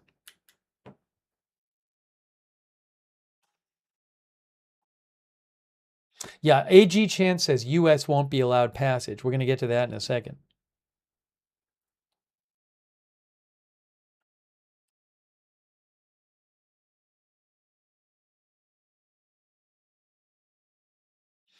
Our viewer, Alperer, says, no way Trump agrees on this plan for the Strait of Hormuz. The rest of the tankers won't be okay with it.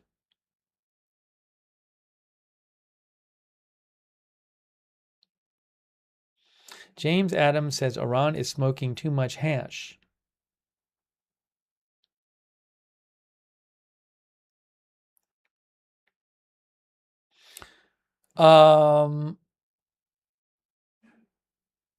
Maven's Pick says the terms are similar to the Memorandum of Understanding. I don't know if the Memorandum of Understanding was specific like this. Wasn't the Memorandum of Understanding that Iran was going to work out in consultations with Oman and other countries what the plan was? I don't think it got specific like this. Anyways.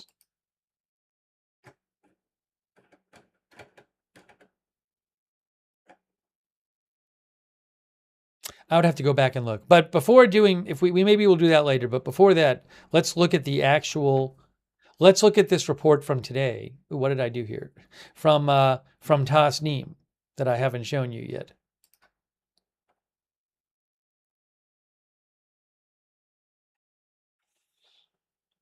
That I just had on the screen. All right, so here is this post from Tasnim News today.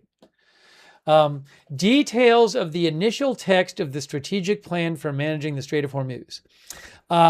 Salimi, a member of the Presidium of the Parliament of Iran, the Presidium of the Parliament,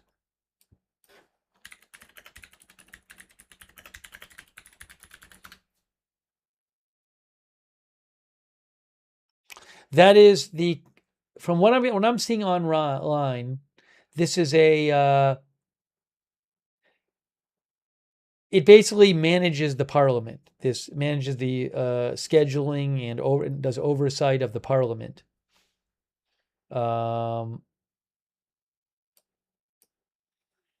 seeing that from AI. I don't know much about it, but anyways, the idea in theory is that this is an influential member of parliament. without getting all into it. Give me a second here.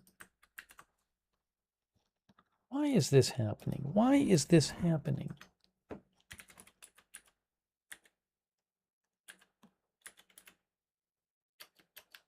Okay. Salimi, member of the Presidium of the Parliament. The initial text of the plan, strategic action to ensure the security and sustainable progress of the Strait of Hormuz and the Persian Gulf, is under review by the National Security Commission. Okay? And I don't know about the translation. That might be the Supreme National Security Council. I'm not sure. Oh, no, there's also the Commission of National Security. In the Parliament, there's the Commission on National Security and Foreign Policy. That's inside the Parliament. Anyway, so I believe the National Security Commission is inside the Parliament. They're considering this plan. According to the plan that the National Security Commission of the Parliament is currently considering, vessels belonging to the United States, Israel, and other hostile countries will be prohibited from passing through the Strait of Hormuz. Cargo related to Israel, both military and civilian, will not be allowed to pass through the Strait of Hormuz. Vessels or cargoes that are involved in actions against the resistance front, which include resistance front includes like the Houthis and Hamas and Hezbollah. Vessels or cargoes that are involved in actions against the resistance front will also be subject to the ban. Countries and individuals that have caused damage to Iran will not receive permission to pass through the Strait of Hormuz and the Persian Gulf until compensation is provided. Now, I would assume that would include countries, any country that had hosted U.S. troops during the war, which would be Kuwait, for example, Qatar, I would think, or Bahrain. How about Qatar? Bahrain and Qatar, maybe? Saudi Arabia, right? Or, I mean, there's an argument that Saudi Arabia attacked Iranian-backed militias in Iraq. Anyways, my point is, however Iran wants to define countries and individuals that have caused damage to Iran, they will not be allowed to pass through the Strait of Hormuz and the Persian Gulf until compensation to Iran is provided.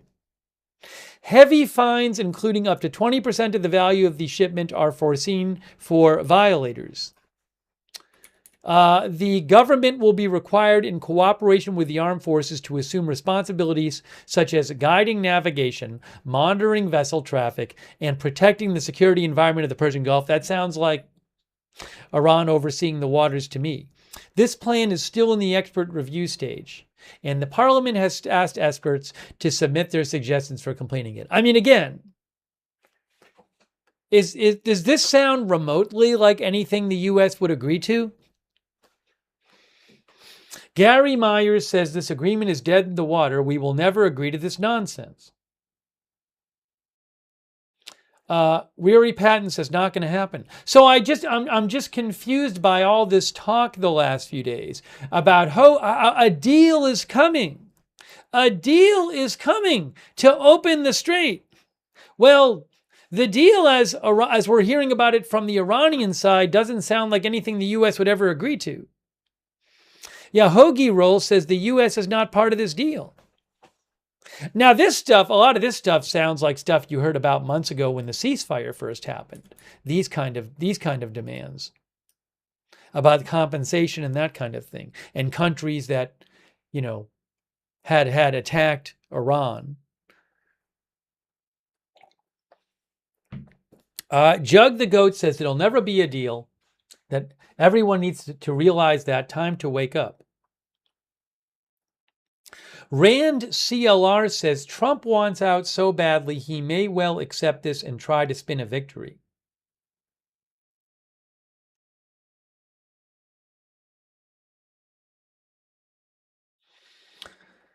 Steve Carlson says, absolutely not, never happened.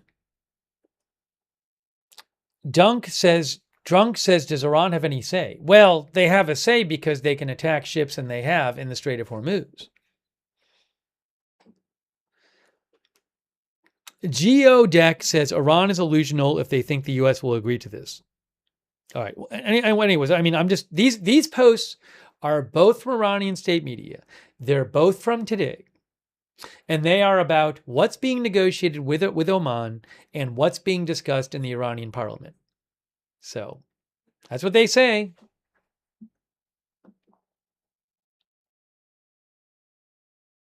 Althea Thune says, so they will violate international law. I mean, they've been pretty consistent with what their demands for months now. NY committee thinks the U.S. agreeing to this deal would be openly accepting defeat.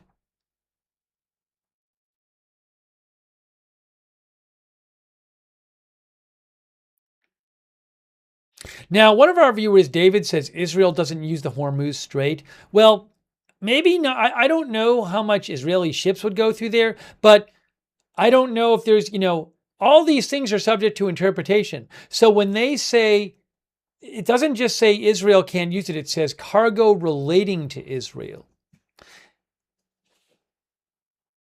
Right? It says that too, cargo relating to Israel.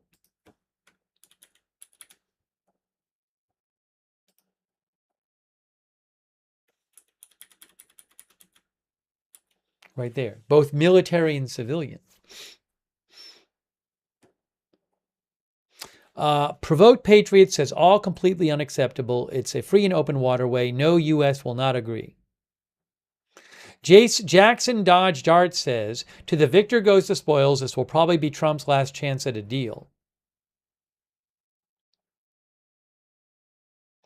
Keith Thompson thinks Iran is the captain now.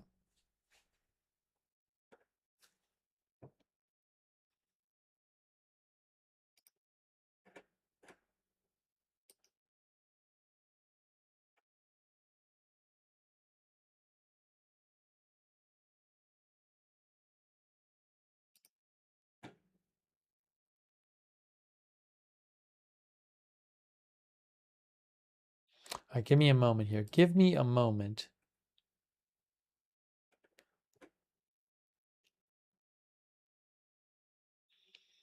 Space Fraggle says the cat's out of the bag now.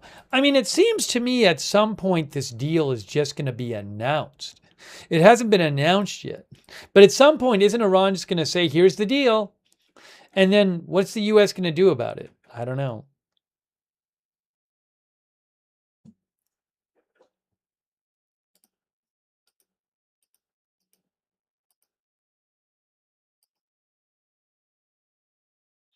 Shin claims that there are some jets heading east over northeastern Tehran in Iran.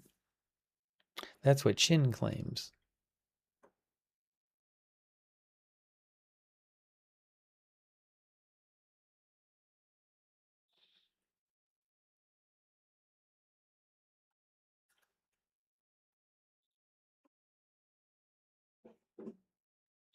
All right, give me a moment here. Hey, by the way, a quick thanks to Chris M, FF834. Thanks, Chris M. Chris M says Iran and Oman can come to whatever deal they want. If the U.S. doesn't recognize it, the Navy blockade remains in place.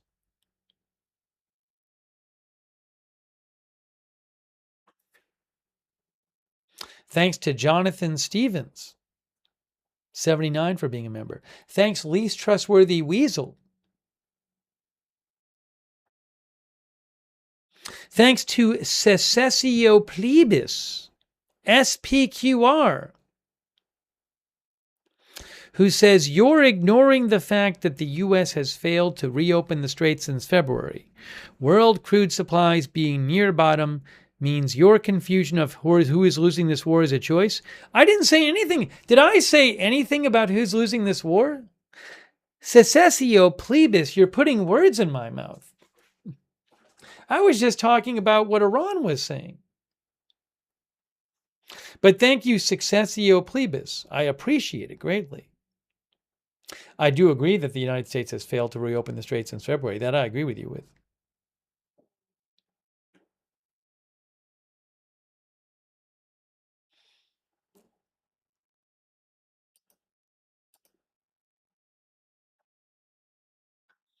Now, hold on a second here.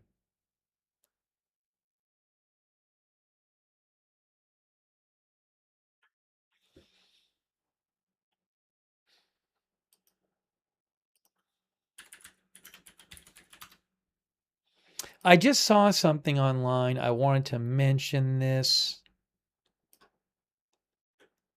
Hey, so look at this. I have not been following this race at all. Let me show you this from DDHQ Votes. I have not been following this race at all, but I wanted to show you this.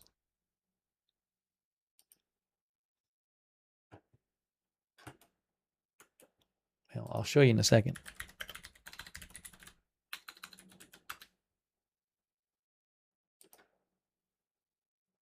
Andy Ogles is a representative in Tennessee, a Republican. And this is this is this the Republican primary? And Andy Ogles is currently losing to Charlie Hatcher.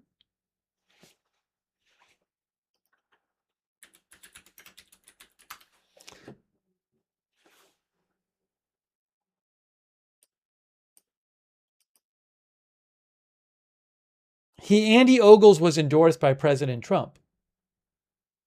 The governor backed Charlie Hatcher. Anyways, Ogles is a two-term congressman. I just wanted to give you an update on this. This is from DDHQ Votes.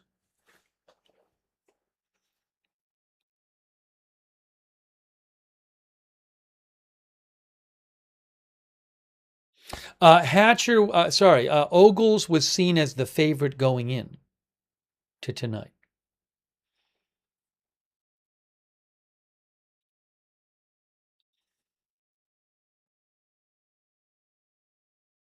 I really haven't been following the race at all. I just started seeing something about it online. Give me 1 second here. Hold on.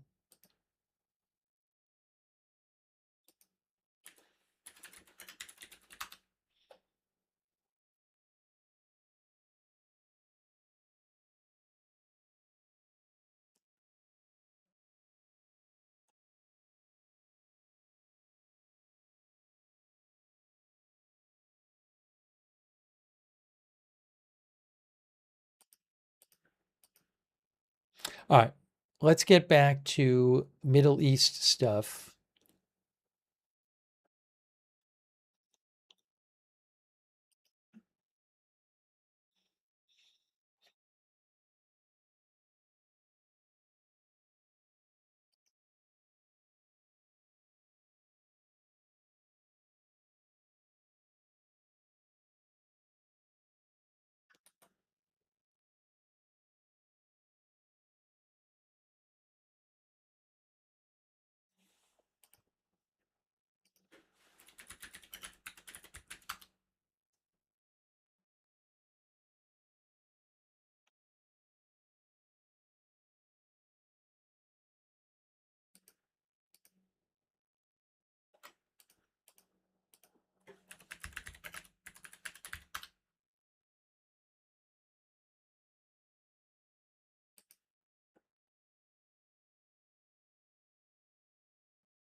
Okay, so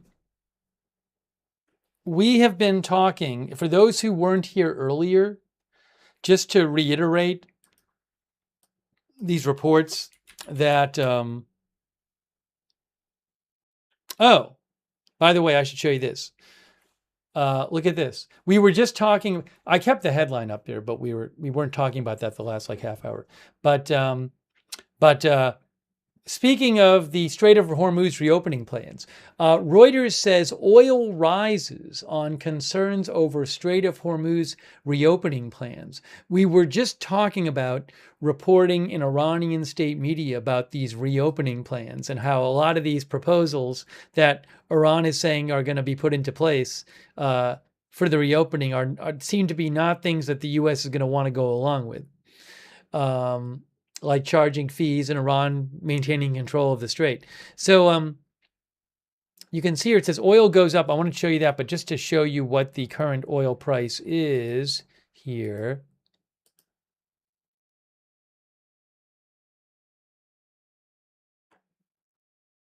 Where'd it go? Where'd it go? There. So this is Brent crude. Now the trading day just started a few hours ago or a couple hours ago. That's 5 days. So what happened is you can see in the last 5 days, it got down to it's around 78. It was about 78 a few days ago. But it is now up to 83. It's gone up the last few days. This is the 6-month chart there. That's when the war started. It was about 70. Then it went up over 120, I believe.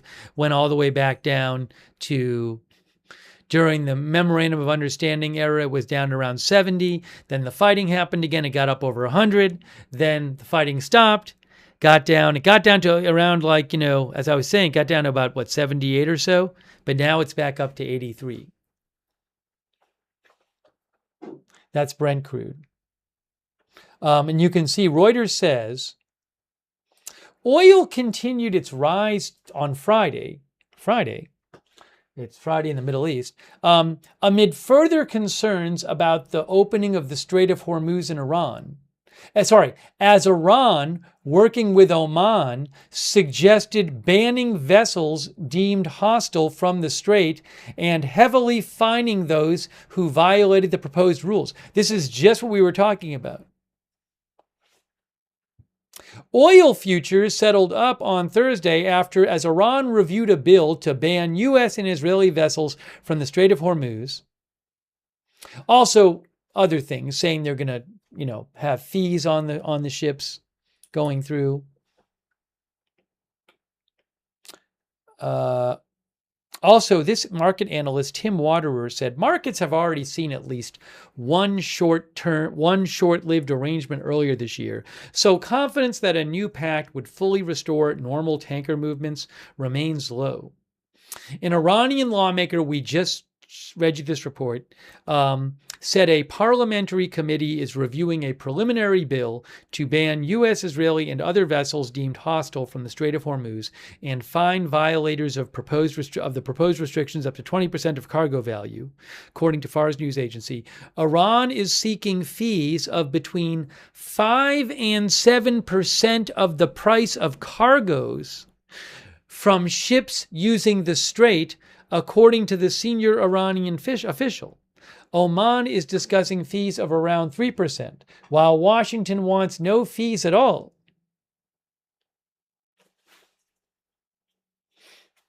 It also says at the bottom here, you can barely see it. You can't really see it, but it does say at the bottom that, I'll show you.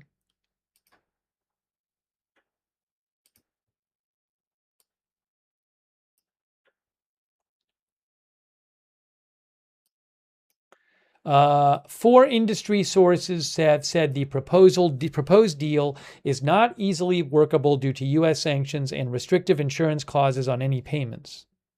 Oh, so I think there might be something with, did this work?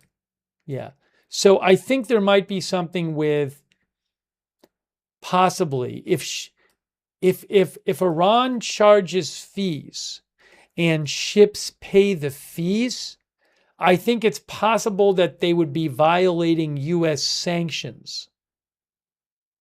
So for such a deal, like for ships to go through the strait and pay fees, like I from what I understand, the U.S. would have to sign off on it because otherwise these ships would be seen as violating U.S. sanctions. Then I don't think maybe they couldn't get insurance. Meanwhile, Yemen's Houthis said they carried out missile and drone attacks on Saudi deployments in Marib and Hadramaut in Yemen on Thursday. President Trump on Thursday told reporters he believed the war would be over soon. Oh, we should probably listen to what President Trump had to say late today. We didn't even listen to that. Adam TV says, just don't pay the fee. Well, I think ships would then risk being attacked by Iran. Thomas Doyle Burke says, charging people for sailing. Rick Sanchez says, where is the deal maker?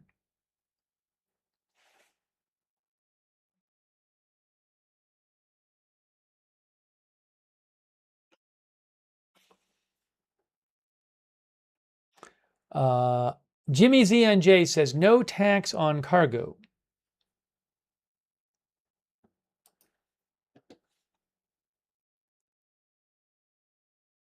Chris M says, so much winnings. Sperm Rat says, meet in the middle.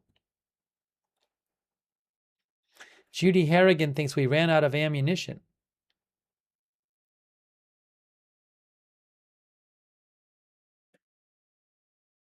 Jug the Goat thinks this has never been about a nuclear weapon. Hey, thanks to Code Wrapper.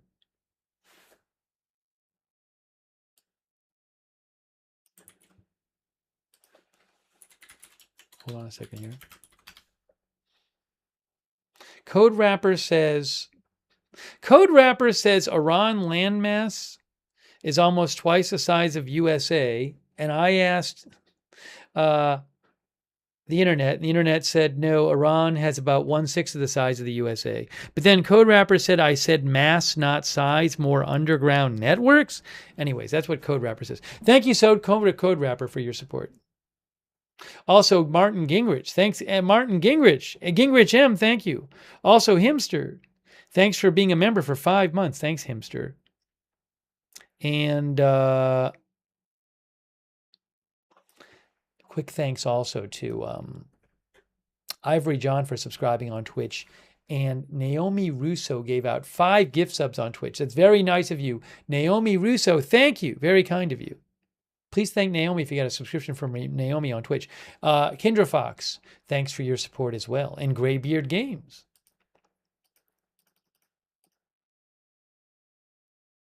So, just to sum up what we've been talking about so far, for people who may have just joined, we talked about, 1, there are multiple reports tonight, namely from CNN and Reuters, where they say a Saudi official told them that Saudi Arabia is expecting an attack soon, possibly imminent, possibly at any moment attacks, and these expected attacks would be carried out on Saudi Arabia by a combination of the Iran-backed Houthis in Yemen in the south and Iran-backed militias in Iraq in the north.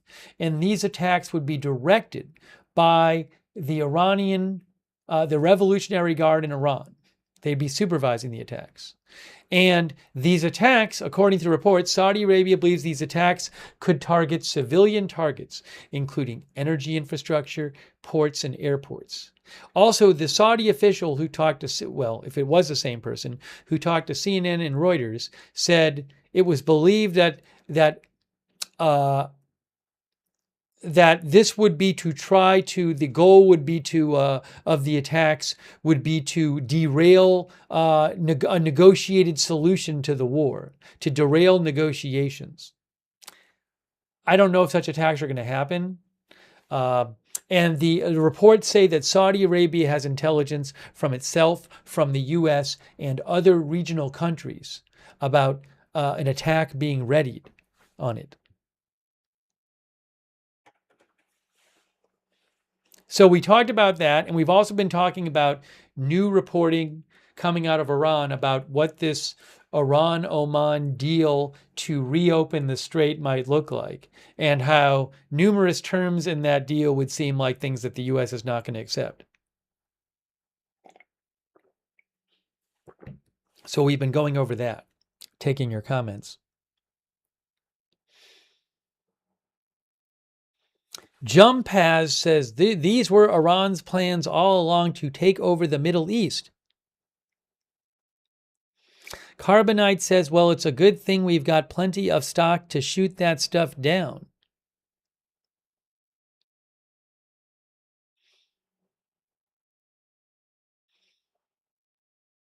So I'm going to be keeping an eye on. I've been keeping an eye on reports coming out of Saudi Arabia, but I haven't seen anything about an attack yet. Oops, that's not what I wanted. Where's the?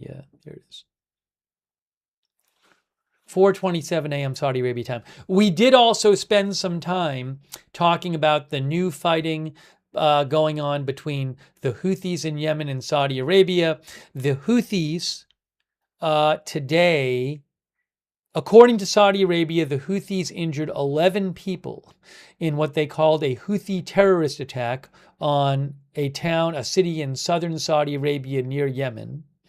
And also, the Houthis said they carried out attacks on Saudi-backed forces in Yemen that were amassing, I guess, to attack the Houthis.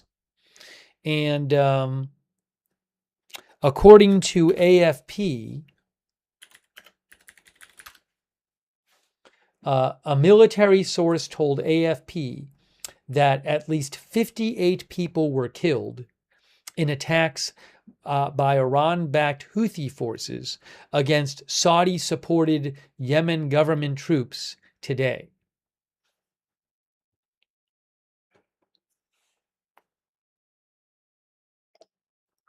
So we've been talking about all of that. I think maybe we should check out. We don't check out everything he said, but President Trump, Andy87 says, I really see this getting bad for Iran.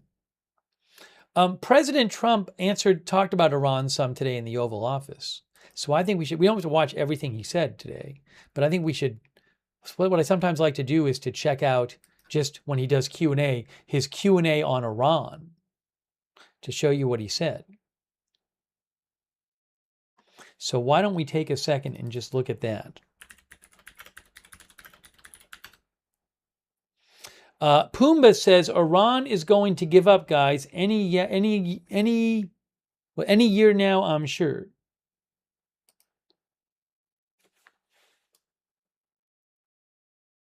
Thanks to Michael Fergal for the Facebook stars. Thank you, Michael. Okay, now.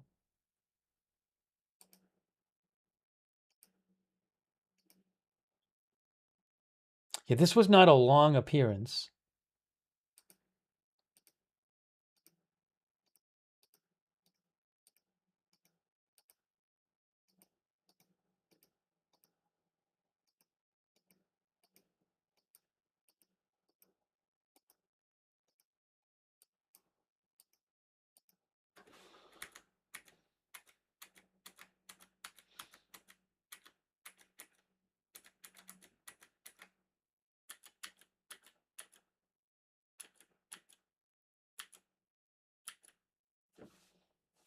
Okay.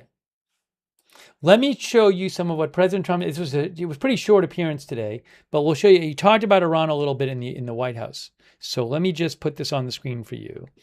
And this is earlier today, at the White House.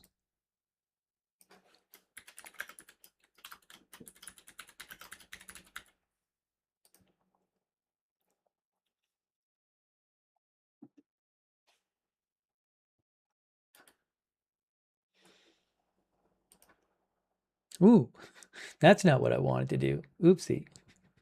Hang on a second here. I really messed that up. How did that happen? That's what I wanted to do. Okay, there we go. That's what I wanted to do.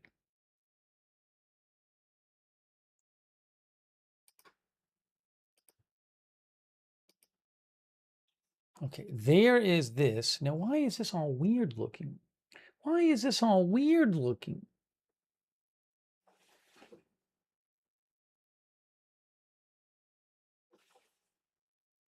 All right, give me a sec. I have to fix this. I have to do a quick fix here.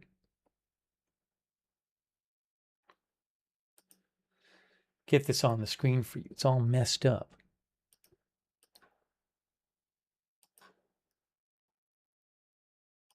I am fixing it. I'm fixing it right now. Fixed.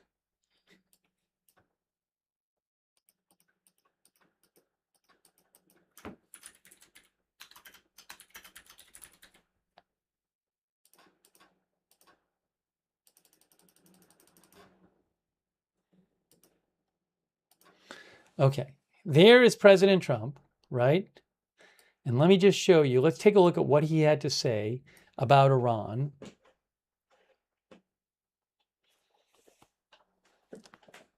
I don't think he talked that much about Iran.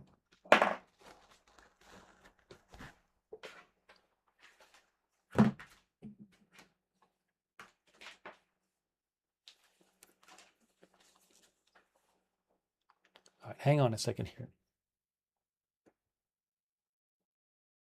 Even be thinking about that. Got to turn the volume up.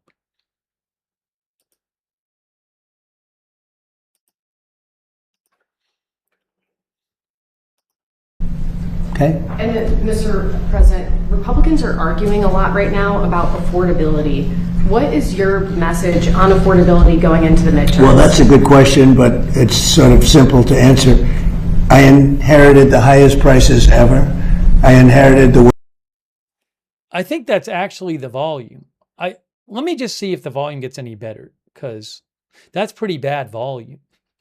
Let me just refresh something here. I think it's actually the source, but I can probably get a different feed of this, but let me just see.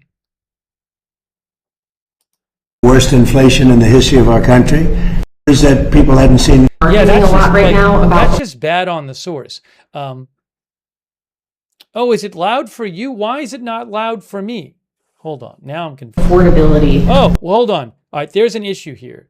All right, there's something where you're hearing it loud and I'm not. Now, why is this happening? Why are you hearing it so loud and I'm not hearing it loud? That's really confusing.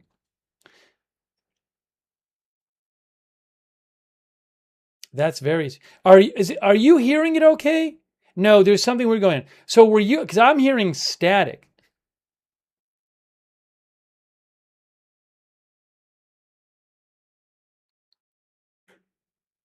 That's weird. Were you guys hearing static at all? Let me turn it down. It's so weird. Tell me if you're hearing static. What is your message on affordability?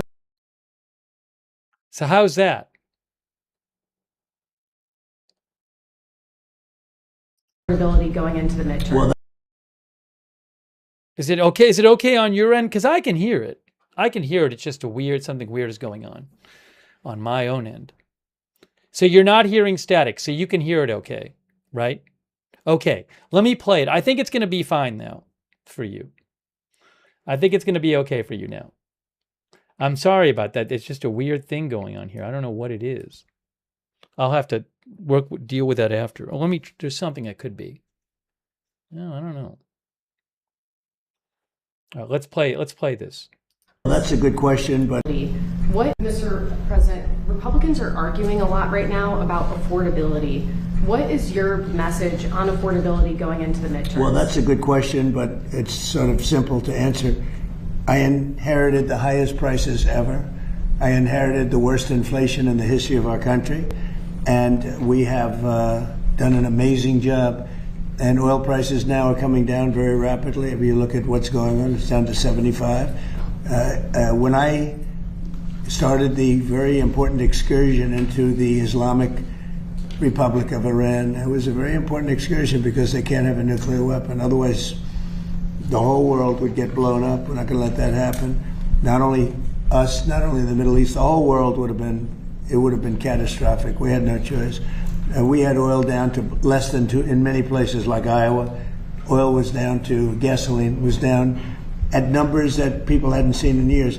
$1.85, $1.95. So it passed Tuesday. I was in Iowa at a stop, and we had $1.95, another one $1.85 a gallon. And we'll see those days pretty soon again, based on everything I see, as soon as the war ends. And I think it's going to end pretty soon. I don't think they can go much longer. Yeah, please. Has a deal been reached to reopen the Strait of Hormuz? Well, I don't want to say it has been. It's sort of open right now. You know, we have a thing called the blockade headed up by the U.S. Navy, and we control it. And now we control it, but they can always shoot something. They always have something, or drop a mine. And if you have one mine sitting out there, you sort of mess things up because people don't want to take their billion-dollar boats and accidentally get hit by a mine. But I think we're doing very well. I just, I'm involved in the negotiation. I think we're doing fine. It could be soon, yeah. Mr. President, have you lobbied any of the undecided Republicans who will vote tomorrow on Todd Blanche's nomination? I will lobby if I need to. I will lobby. All right, let me just see if he did any more about Iran. It's a short appearance. That might have been all he said about Iran. I'm forwarding through here.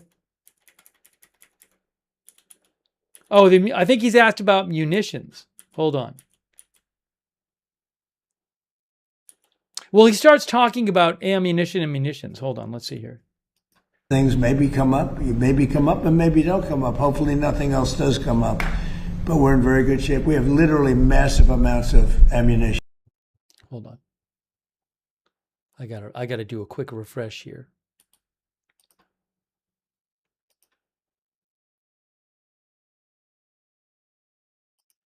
Yeah.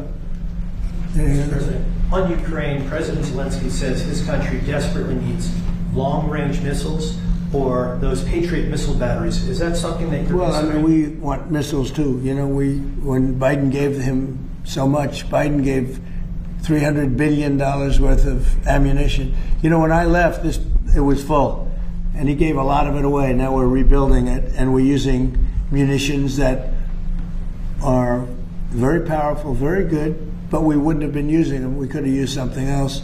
But these are a little bit older type, equally as effective. I'm sorry. Also, so he's not talking about Iran, but now something I have to look at this after. So I got the sound fixed on my end. Now, for some reason, and I have no idea why, for some reason, something happened where, like, the audio is way off from the video, which wasn't happening 2 minutes ago. I don't know. Let me just see if... He talks about munitions here. I'm sorry. So there's this weird thing going on with the audio here. I don't know what happened. I have no idea. It's so strange. Give me a second here. Let me try one thing here. Well, it's one of those nights. Things are acting all weird. But I did get the sound fixed on my end, so I can hear the sound fine now. Now, why is this all weird here? But these are a little bit older type, equally as effective, and it's things that we have so much of. Plus, we have supplies of munitions all over the world that if we ever needed them, we'd take that. We're supplied all over the world, but we're in very, very good shape. Russia seems to have increased their attacks on civilian areas. Yeah, I know. That must be a concern to you, Mr. President. Well, look, we're not involved from the standpoint we're separated by an ocean, but I hate to see 25,000 young people a month get killed, and that's what's happening. Between Russia and Ukraine, they're losing on average 25,000, mostly soldiers, a month. And, we're working on it, and I think we're making progress, but it's a violent, very violent war. There's a lot of hatred in that war, a lot of hatred between the two leaders. I settled 8 wars. I thought this would be maybe one of the easier ones, and it turned out to be the most difficult. But progress is being made. Thank you very much, everybody. Thank you. One of our viewers, End of Time, said there was something by UKMTO. Is there?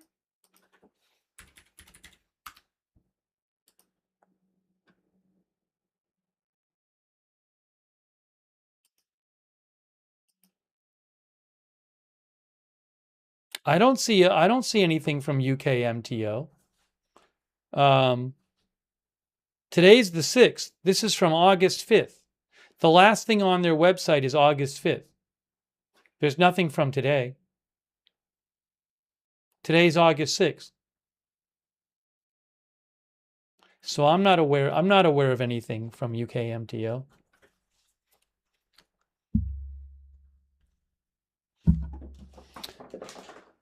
Austin said he didn't see anything new. Okay, let's see here.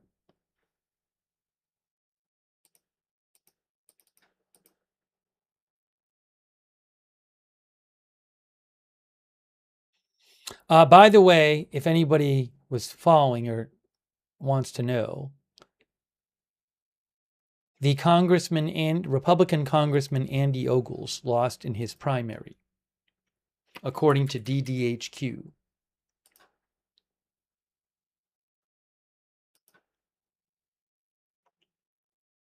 They projected Charlie Hatcher as the winner. Ogles was favored going in.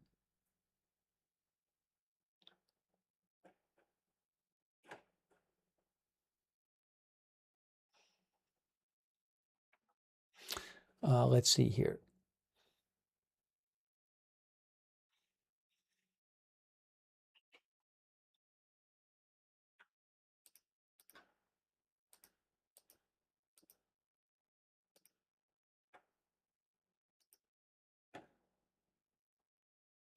I am seeing an unconfirmed report about explosions in a part of Yemen that the Houthis don't control and that the Saudi-backed forces do control. Unconfirmed report from Naya claiming that there were explosions in Hadramaut province of Yemen. Let's see if this is being reported anywhere else.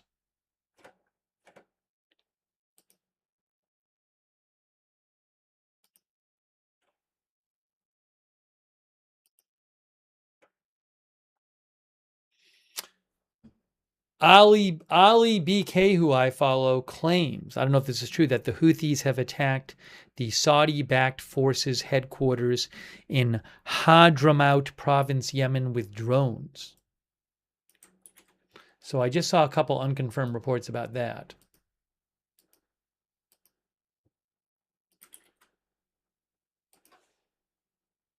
Here is where we're talking about. Well, there's the Hadramaut region right there in central Yemen. The Houthis are located more in the northwest, I believe. I'll show you on a map.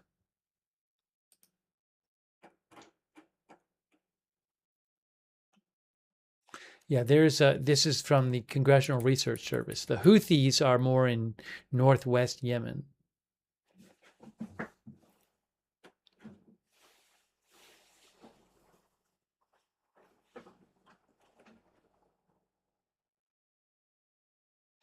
Ryan says Ryan does not. Well, yeah, I'm not saying that story is true. I'm seeing it a couple places, but it's unconfirmed. So it may end up not being true. I don't know. That's why I'm saying it's unconfirmed. So we'll have to just see if it gets reported. I mean, sometimes I see stuff in these places and it ends up being true. But I am not sure.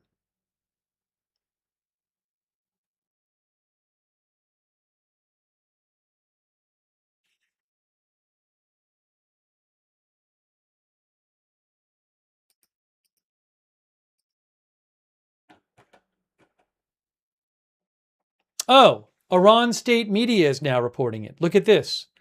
Iran state media has a report about what's going on in Yemen tonight. They have a report they claim. Let me show you this from Iran state media.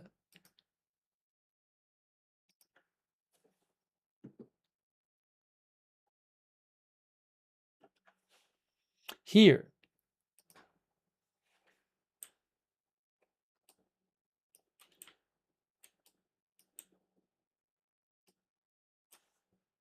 Check it out. You'll see it in a second. Why did I do it this way? Oh, sorry.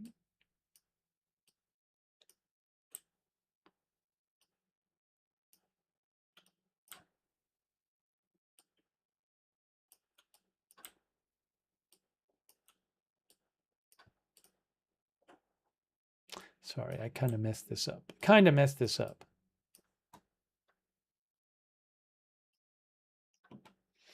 Yemeni, this is from Iranian state media Tasnim News. They report Yemeni drone attack on Saudi coalition mercenary headquarters in Hadramaut. Yemeni sources report several heavy explosions at Saudi mercenary bases in Hadramaut, located in eastern Yemen as a result of a drone attack. Now, I don't know how many of the forces there are Saudis and how many of them are backed by Saudi Arabia, but maybe locals. I'm not sure. But that was just posted 2 minutes ago.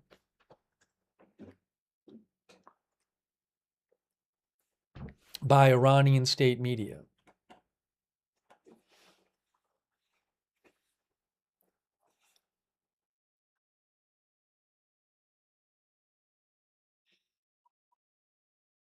That comes after the Houthis attacked Saudi-backed forces in Yemen earlier today, and also the Saudi Arabia said that they attacked a town in Saudi Arabia.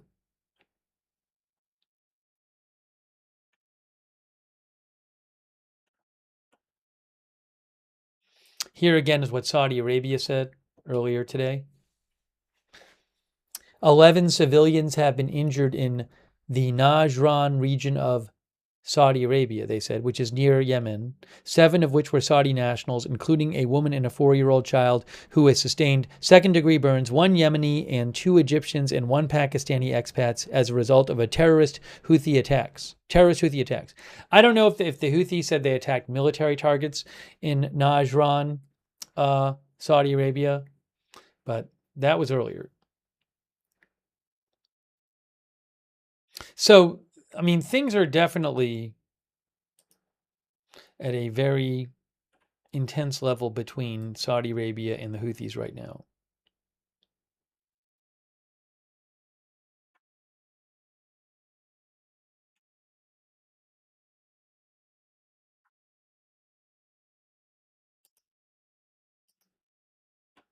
Gary Baines says heating up for sure.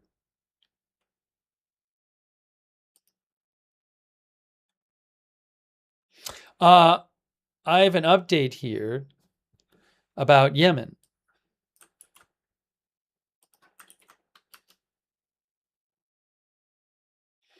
They say, do I just have the report from Al Masira?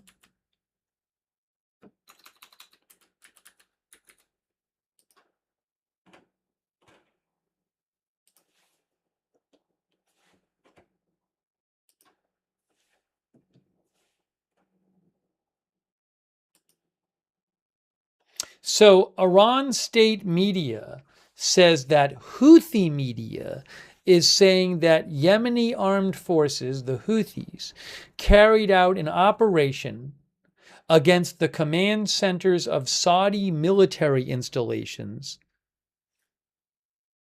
Wait, that sounds like it's from today. That sounds like from earlier today. But that'd be like a day old. Is Iran state media posting something that's a day old? Because that what they just reported sounded like the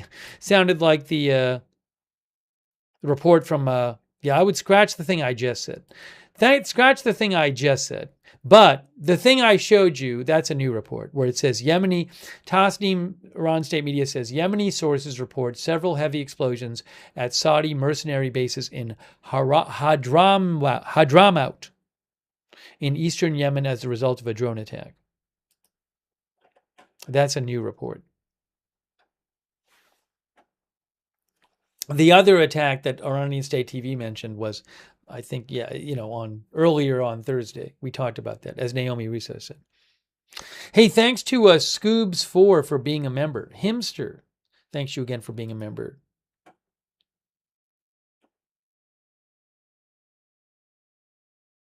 And then Mehr News, which is Iran state media, is also talking about this right now.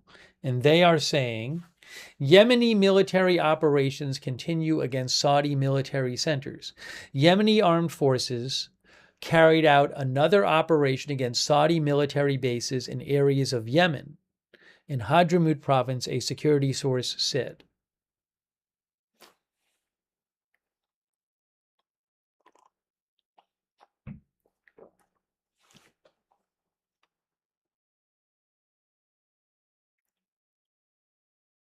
Oh, you know what I wanted to mention to you? So we were talking about on the stream how Iran state media reported today that in the negotiations between Iran and Oman about the future of the Strait of Hormuz, something they are centering on and seems to be coming is in this agreement between Iran and Oman is going to be fees, tolls charged to ships. We talked about that, right? And that is something that President Trump has said he wouldn't do. There was an interesting article, though, today in The Economist. And the title of the article was Gulf States Should Make a Deal with Iran on Hormuz. And they just say that they think that that would be that I think they said to include fees, and they said that they should just do this at the moment. And they talk in the article about how, you know, a bunch of these Gulf countries are saying that they're going to start building new infrastructure so that they don't have to use the Strait of Hormuz, or use it as much, like new pipelines, for example. But the article says that's going to take a while. And also, these Gulf countries, they don't use Hormuz for oil. They ship other things out of the Strait of Hormuz. And they also, some of these countries, bring in a lot of stuff, a lot of their supplies through the Strait of Hormuz. So they're saying that the pipelines, the workarounds won't take care of everything.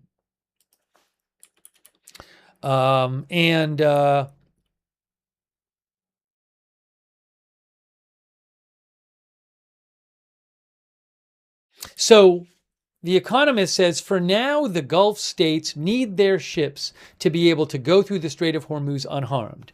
The Economist says America's bombs have not been able to accomplish this. The only realistic way out for Gulf states right now, says The Economist, however unpalatable, however undesirable, is a deal. They say that, Iran wants to manage the strait with Oman. And The Economist says that Gulf countries might have no choice but to pay transit fees.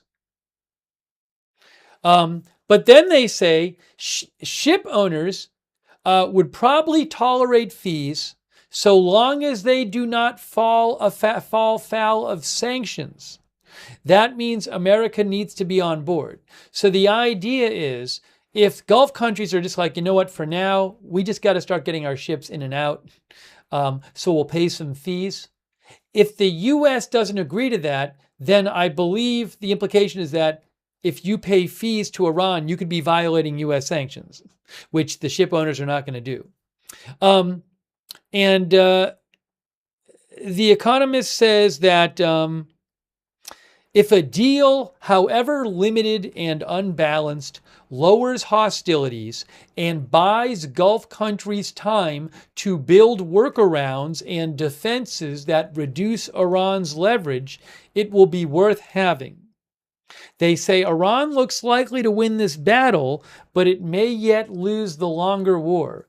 So it's interesting. I don't know if I've seen another article like that yet, but that was an article from today. And it basically argues that the best thing that the Gulf countries can do now is just accept that you're going to be paying fees to Iran for a little while. What are you going to do? And then use that time to build your pipelines and build up your defenses. So it was interesting to read that. If you want to read it, the article in The Economist is called Gulf States Should Make a Deal with Iran on Hormuz, How to Make Iranian Blackmail Less Painful. Doesn't say that they should commit to paying fees forever. But again, I thought that was interesting just because I haven't really seen that position taken before.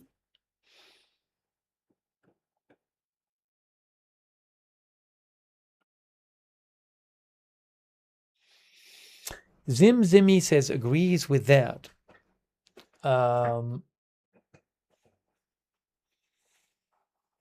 Warren Tinsley says, what a fiasco.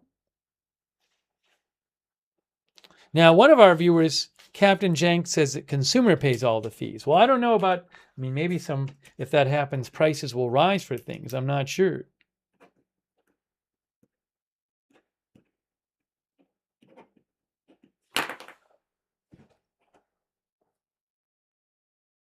Well, Tracer Bullet says, and take it for granted that Iran won't destroy any attempts at building alternative infrastructure. Well, the article in The Economist says that.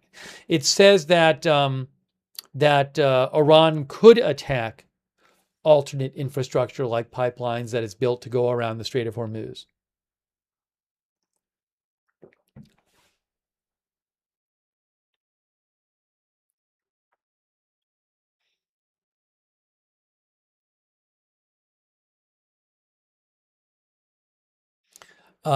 Kevin Groves says, at the end of the day, the Gulf countries have to survive first, and then they can find a way out themselves.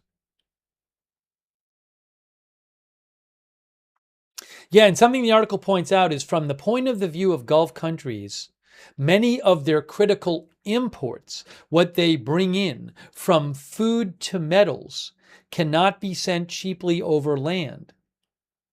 So the point, it's like, even if they have some sort of pipeline where they can send their oil out and not have it go through the strait, they still bring in, some of these countries bring in all kinds of supplies for their countries mainly through the Strait of Hormuz.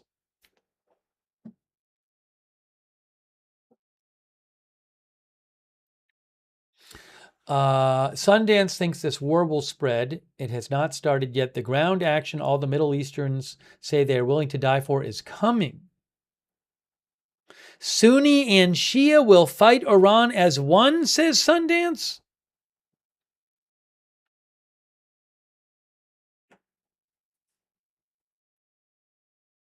Hey, by the way, German Butcher gave 10 people memberships. I really appreciate that, German Butcher. Thank you so much. Also, Scoobs. So please thank German Butcher if you got a message from you got a membership from German Butcher.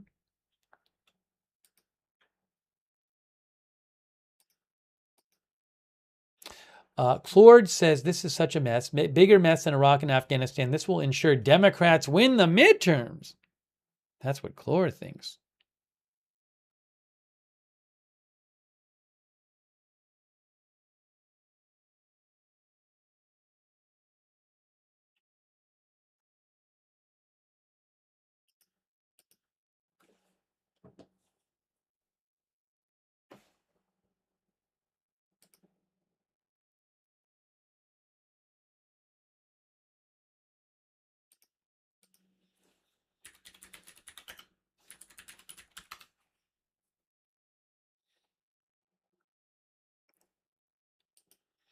The New York Times said that the Houthi attacks today on the Saudi-backed Yemeni government forces threatened to reignite Yemen's long simmering civil war. Also remember the Houthis today attacked a location in Saudi Arabia too.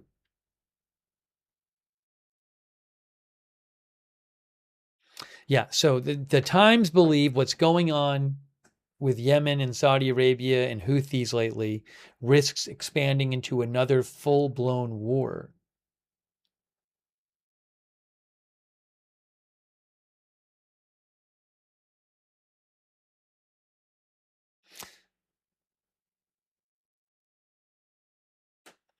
And then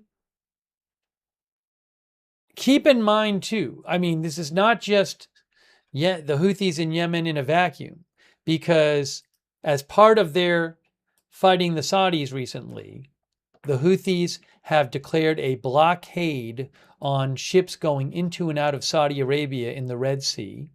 They have attacked some Saudi oil tankers in the Red Sea, if my memory serves correctly, Saudi oil tankers. And yeah, so if there's fighting going on between the Houthis and Saudi Arabia, that could certainly impact the price of oil.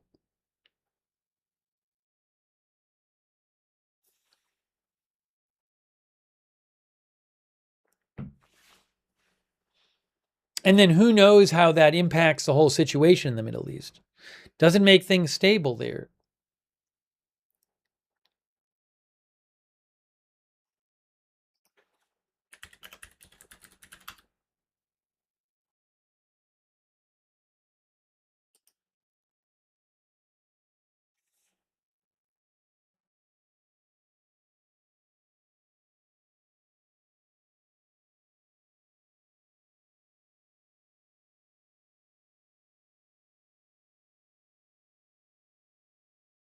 AP says Yemen has been embroiled in a civil war since 2014, when the Houthis seized the capital of Sana'a, forcing the internationally recognized government into exile in Saudi Arabia.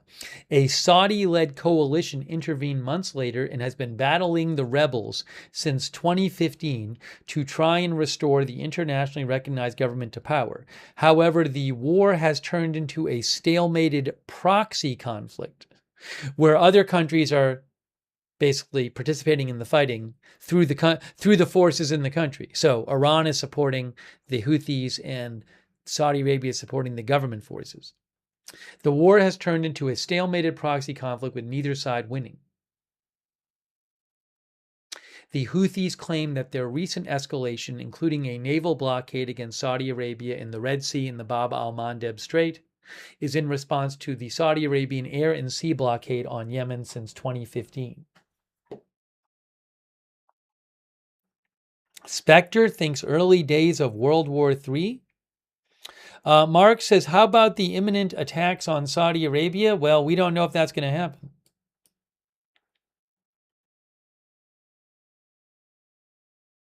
No Name Charles says, I've been in Doha Airport in Qatar the last 6 hours, and you wouldn't know anything was going on as everything is normal here.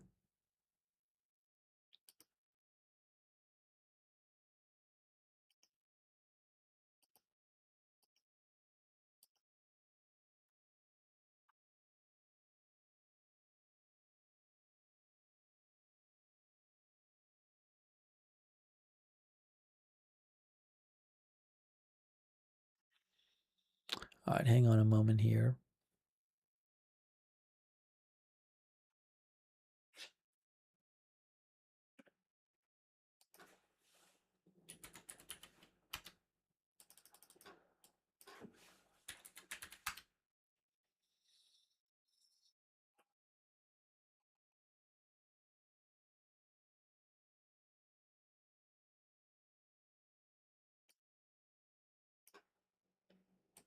There's an article from Reuters today that says Trump's Iran dilemma, he's stuck in a war with no exit in sight.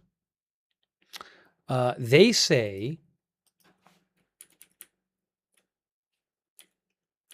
with President Trump's war against Iran now in its sixth month, this week's flurry of threats and diplomacy has underscored the ever tighter bind he finds himself in as he tries to extricate the U.S. from an unpopular conflict, they say, which he originally claimed would last just weeks, which is true.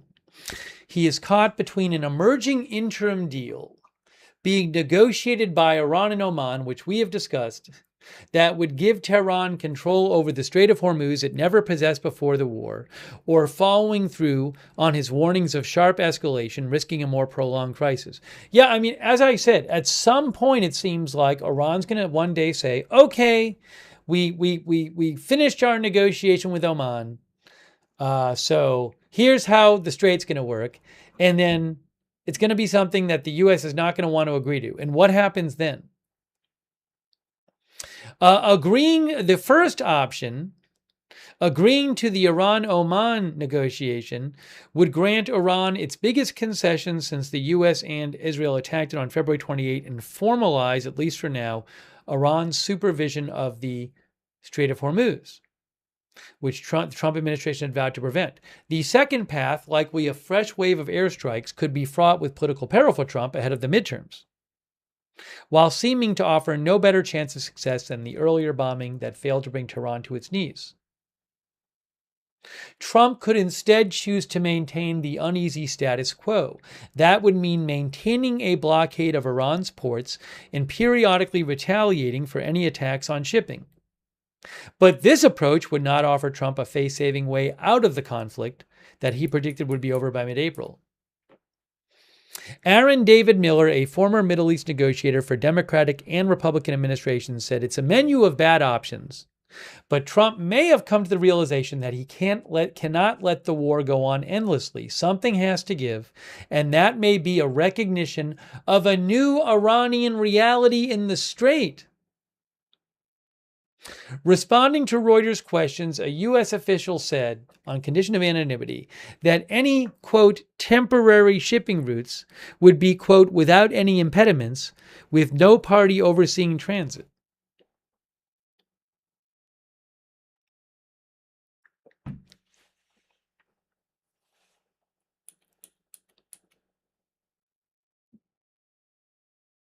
Analysts say it is looking more likely that President Trump could be the one making the biggest compromises.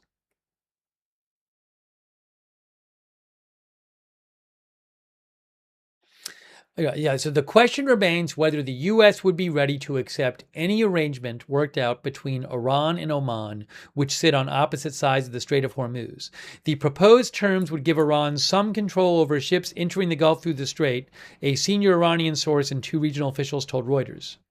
Well, Iran state media says Iran would have control of ships both going in and going out, and be able and going out would be joint control with Oman, and that they'd be able to put fees on them as well. Trump has said a deal reopening the waterway is imminent, but Iranian officials have said details remain to be resolved. Even if an Iran-Oman pact is sealed and U.S.-Iran talks resume, experts are skeptical about the chances for a final peace agreement based on the Memorandum of Understanding the U.S. and Iran signed in June, but which quickly unraveled. That preliminary deal had also given Iran some sanctions from the start, which drew criticism from some of Trump's fellow Republicans. Oh, I just remembered another thing that Iran had said recently about the Strait. Did I talk about this on the air? I don't know if I did. I think it was yesterday. Maybe I said it yesterday. Hold on. I got to pull this up. Right.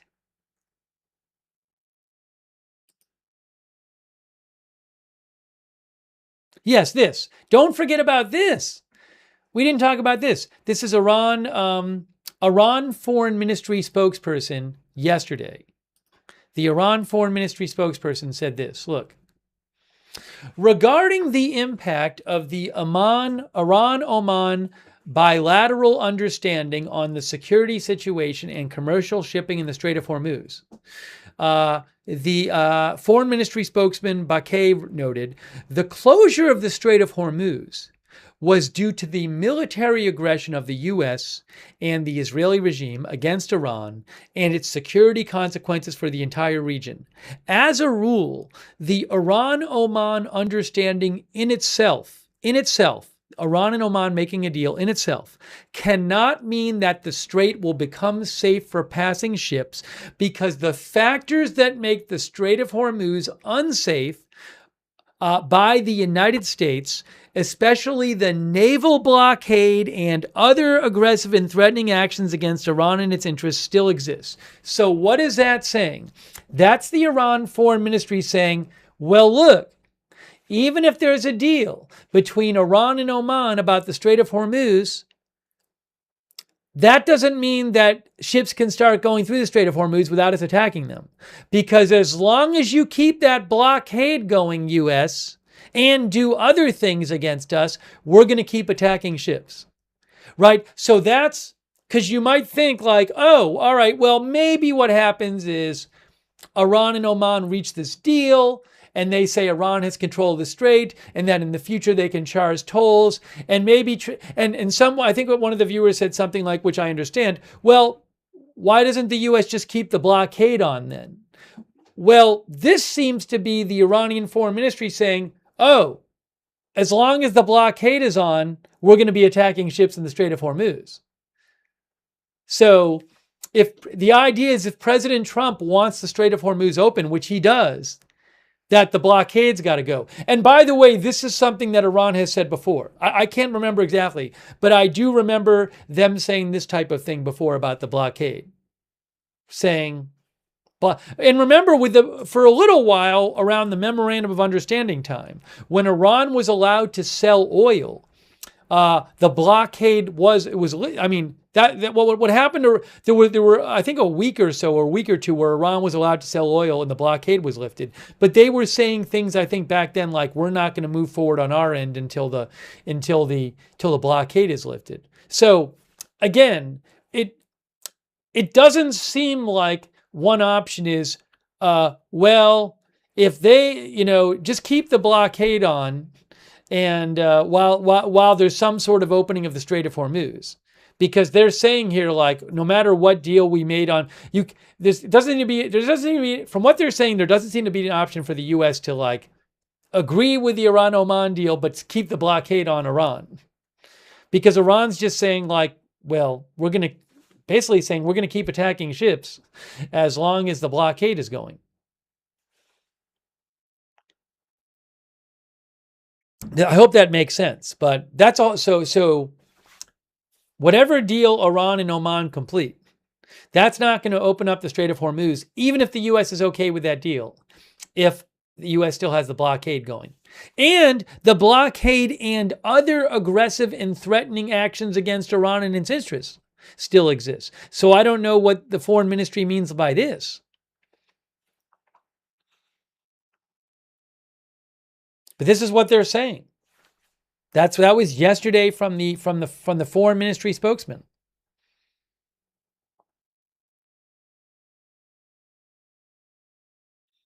So basically, it seems to me like what's coming out of Iran right now is they're saying, basically, if the U.S. wants the Strait of Hormuz open and ships going through the Strait of Hormuz freely again, then the U.S. has to lift the blockade, let us sell oil, and also agree to let us control the Strait of Hormuz and charge fees. By the way, letting Iran just sell oil would be something, without sanctions, would be something that they weren't able to do before the war, by the way. Billy is A-OK, says unacceptable terms, no resolution agreed to at this time.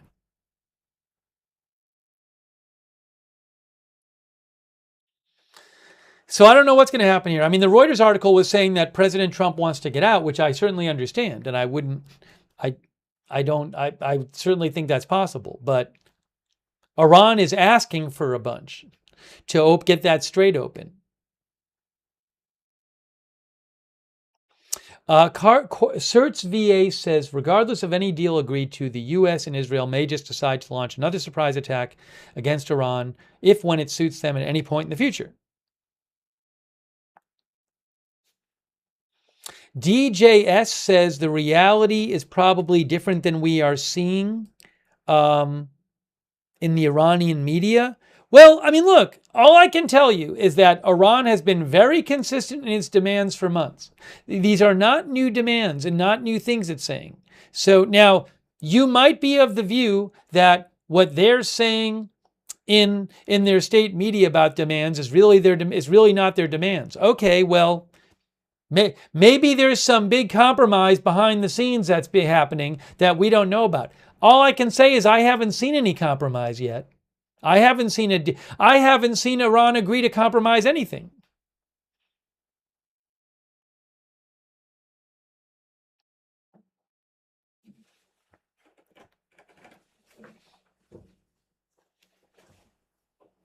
The memorandum of understanding happened and they were still attacking ships.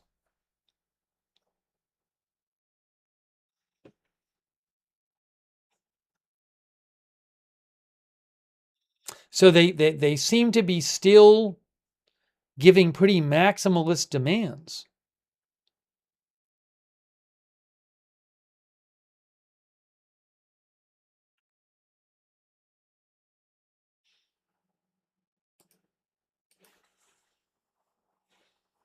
All right, we'll take a few more comments here. Hold on a second here.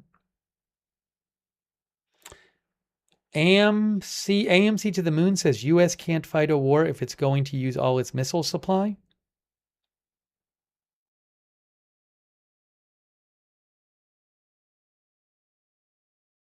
Standard Invitation says U.S. doesn't have the cards. Well, look, President Trump has threatened these huge military attacks, and they've never happened. The BT Legit thinks Iran is not going to compromise.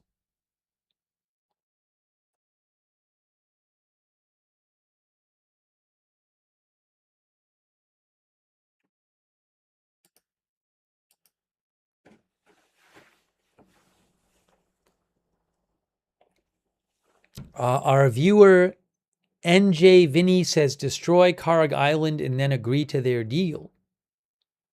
Well, an issue with that is if the U.S. escalates, then Iran has said that they're going to escalate and attack other energy infrastructure in other countries.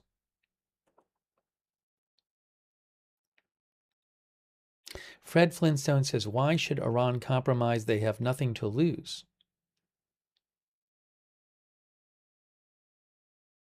Mark F. says, so nothing has changed.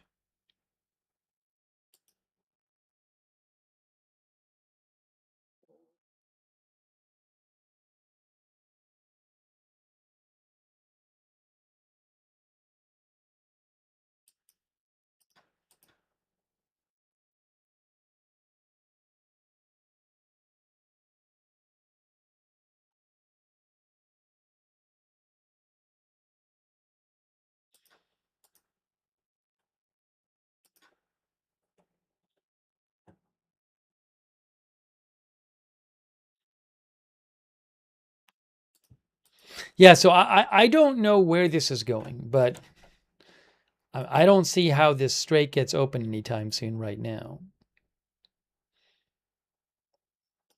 There's all that I mean, there's all kinds of obstacles to that. And again, we keep hearing about this negotiation between Iran and Oman. It just seems like these are terms that Trump is not going to agree with.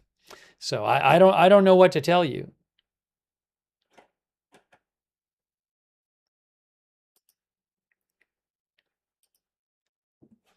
Dr. McRib thinks Iran still controls the strait.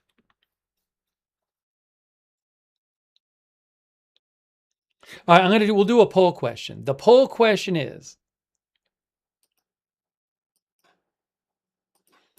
will U.S. forces with, I want to say the war forces. I'm not saying U.S. forces completely withdraw from the region. But will the war end by the end of the year? How's that?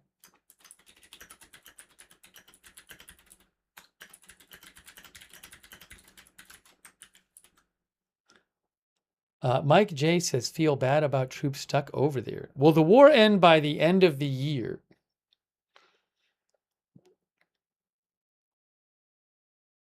It's August 6th right now.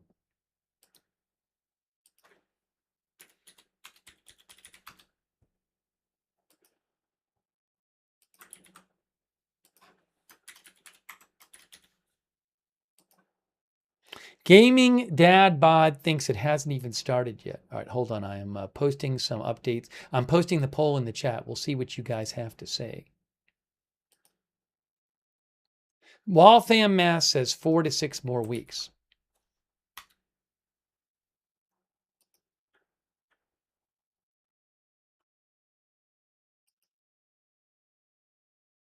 Hang on.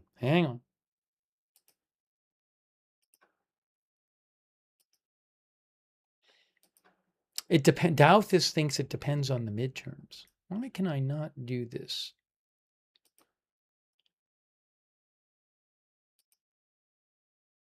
I am trying to.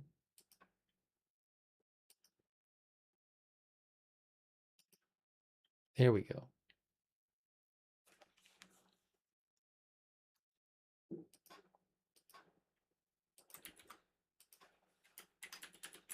It's interesting, though. I'm starting to see articles, which I didn't see before, talking about the possibility that the Gulf countries and the U.S. could accept Iranian control of the strait, Iran charging some tolls.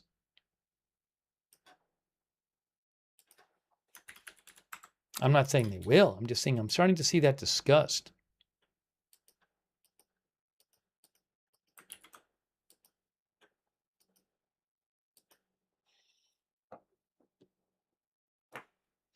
Okay, so let's see what you guys said. First of all, let's see you guys think about the poll.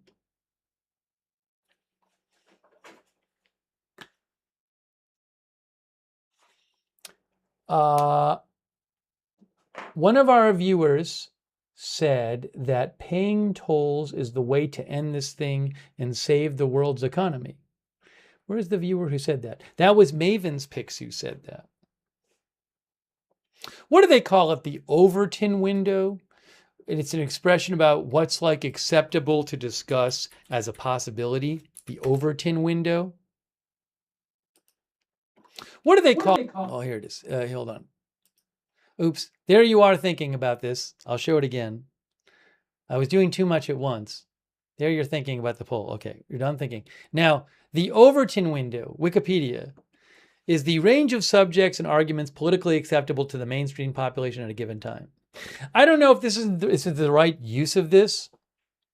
The slow, it's about what's seen as acceptable. I guess I have to read more about the Overton window. But in the world in which the Overton window talks about what people see as plausible, I feel like I'm starting to see in the media the idea of paying tolls and accepting Iranian control over the Strait of Hormuz for at least for a time to be discussed in a way I did not see it discussed before.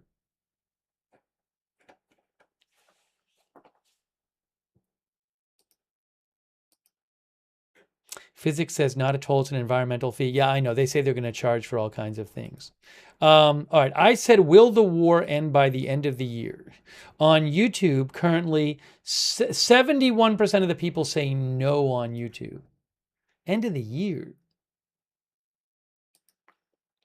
On Facebook, it's 63% no. Mason D says no way.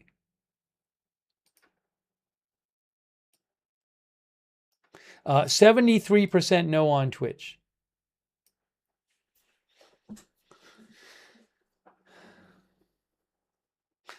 Well, those of you who say no, are there going to be no more U.S. strikes? Is it just going to be like this? Is it just going to be like this, where there's like the U.S. blockade? Now, I saw somebody from Iran, I think some politician, was claiming that Iran wasn't going to accept the blockade staying on. Now, I don't know about that, but that's a whole other thing.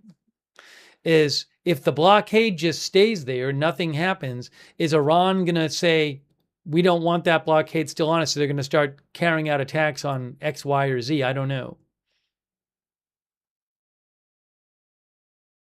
Fred Flintstone says more strikes, just no end. One of the viewers said Iran says a lot of things. Austin says, feel sorry for U.S. troops. Acid Morphs thinks Iran is going to escalate because of the blockade. It's an interesting thought.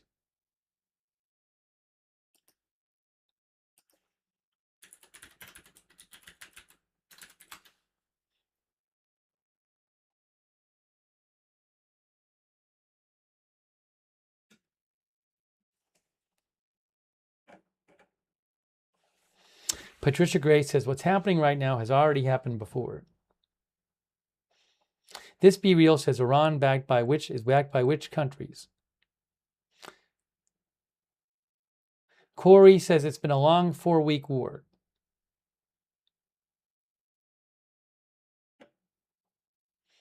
Ruth thinks it just needs to end.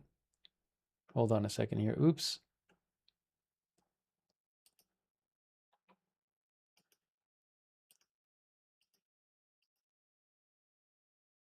Grunge Thing says, after January 6th, things will change. Thanks, Later Gent, for subscribing on Twitch, and New Yorker for the bits, and Jazzy Renee for subscribing.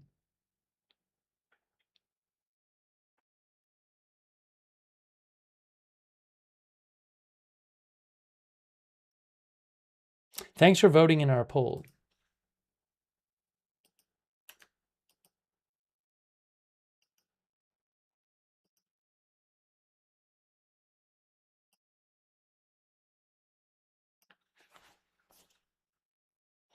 TYS says we all know what's coming.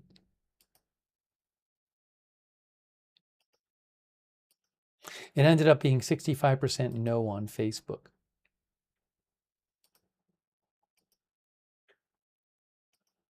I wonder if I can find that quote about the blockade that the Iranian politician made. That was today.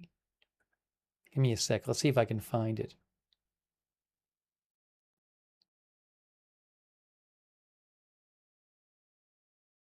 It is something to keep in mind, by the way.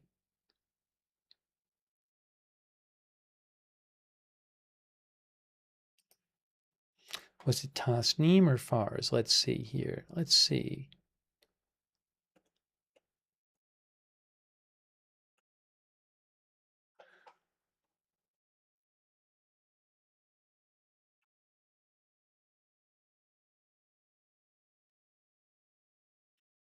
It was some Iranian politician said it today.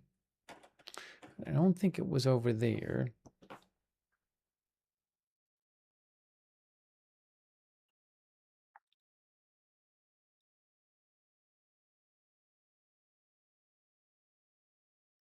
Fars. Let's look at Fars, see if it was there.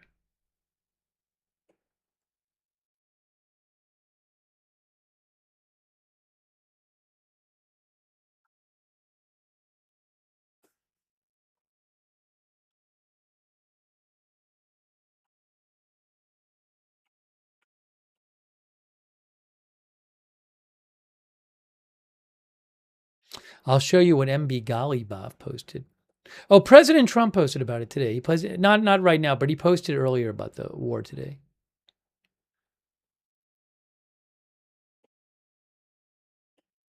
I can't find the quote about the blockade, but I think that's something to keep an eye on.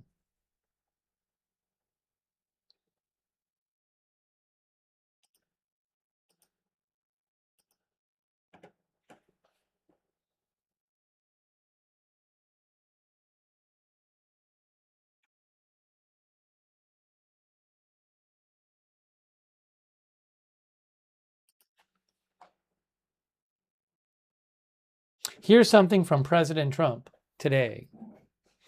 The fake news, as usual, is spreading false and completely unfounded rumors.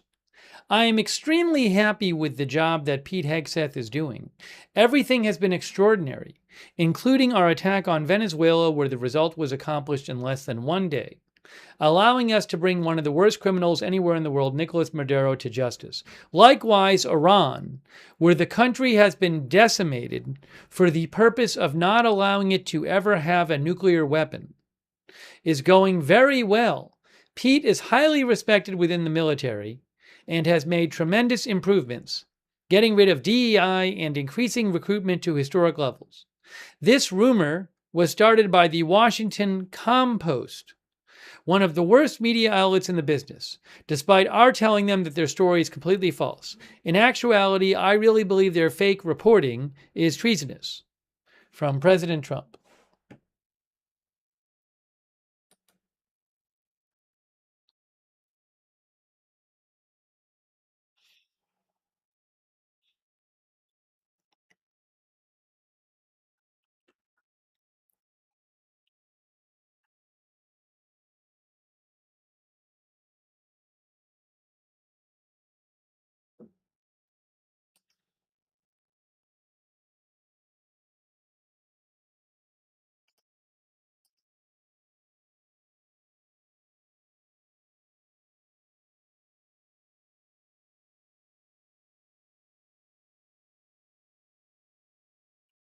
That came after, we talked about this yesterday, I don't want to get all into it today, but the Washington Post had reported that President Trump's frustration over the Iran war boiled over at Camp David last week, where he demanded answers from Defense Secretary Pete Hegseth on why Trump had apparently been misled on extreme munitions shortages that now threaten to limit military operations with Iran.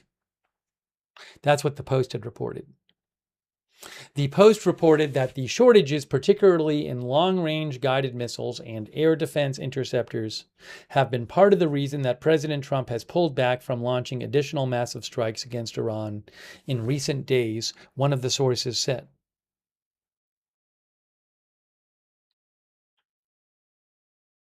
However, President Trump, after this story was posted, said this. He posted this this morning at 12:34 a.m. President Trump said the U.S. has massive amounts of munitions, especially of certain types. Additionally, large amounts are being manufactured and shipped to the U.S. as needed. Defense companies are building the largest number of plants and factories in our country's history. The leakers of these treasonous statements are being hunted down. Long-term jail sentences will be sought. President DJT.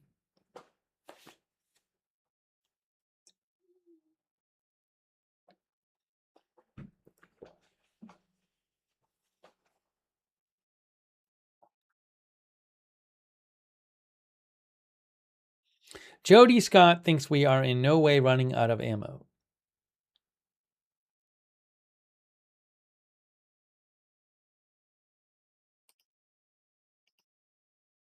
Hold on a moment here.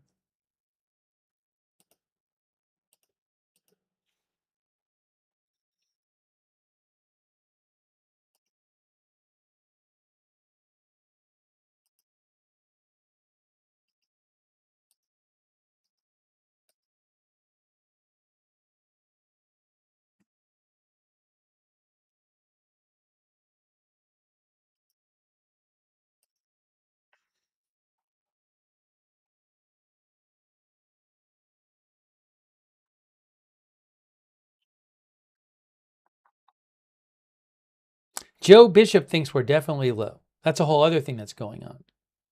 I have no idea, personally. I have no idea if this played a role, if this is playing a role in whether the U.S. conducts attacks or not, and not attacking right now. Thank you, Lizzie, by the way, for being a member. Thanks, Lizzie.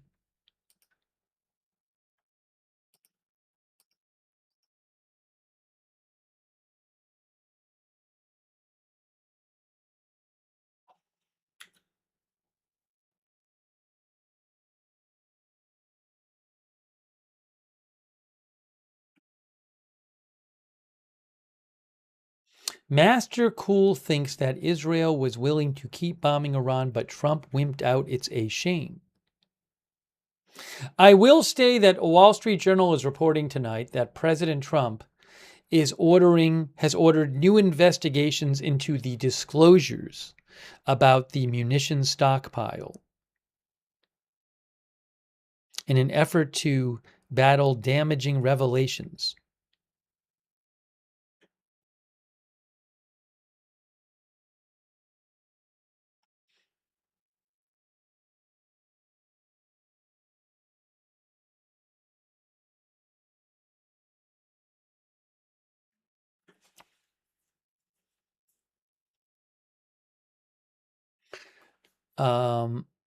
The Journal reports that President Trump is upset about these stories that have been coming out for weeks about the U.S. claiming the U.S. is running low on munitions. The Wall Street Journal says that President Trump is worried the stories could embolden Iran and weaken the U.S. position.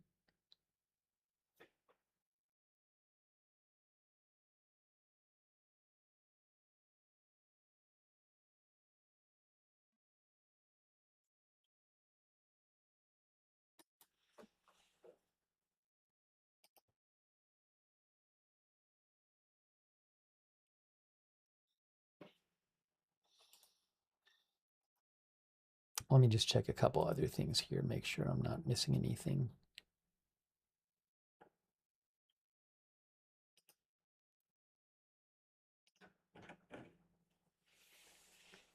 Debbie Sue Brown thinks he can simply not face the truth. Walter Phillips says, we look weak because this country is full of traitors.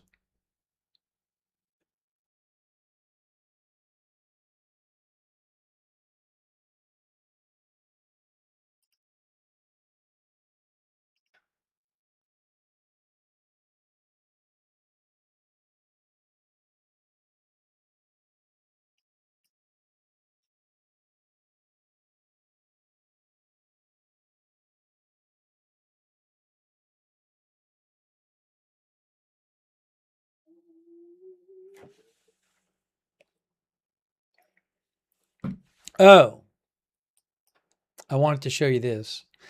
This was a statement from the Iranian Speaker of Parliament, who's also one of Iran's chief negotiators, Mohammad Ghalibaf. This is what he posted today. He said, "Massive attack coming. Wait, never mind. They want to negotiate. That's theater diplomacy on loop. Using bullying and broken promises and fake news as leverage is a failed strategy. Acknowledge the facts and fulfill your commitments. We don't need more theater."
And Danny Centrinowitz, some of our viewers have been talking tonight about whether the U.S. would attack, and some of our viewers think that President Trump doesn't want to escalate more. Someone who I think does really interesting analysis, I like his analysis of the situation, is Danny Centrinowitz, who is with Atlantic Council and also INSS Hebrew, which is Institute for National Security Studies. And Danny posted something yesterday that I thought was interesting, where he talks about, there's this talk of this deal that, among other things, could allow Iran to charge tolls and would give Iran control of a certain degree of control in the Strait of Hormuz. And if you look at what Danny says, and you can follow him at Centrinowicz, CITRINOWICZ. What Danny says is the necessary evil. If this is ultimately the agreement that emerges, it may be the least bad option available to the Trump administration under current circumstances, especially given its clear desire to avoid another round of military escalation. He says the administration has gradually narrowed its own choices, leaving itself with few attractive options, and now to end the confrontation, the administration will be forced to lift the blockade and restoring the sanctions waiver that allowed Iranian oil exports.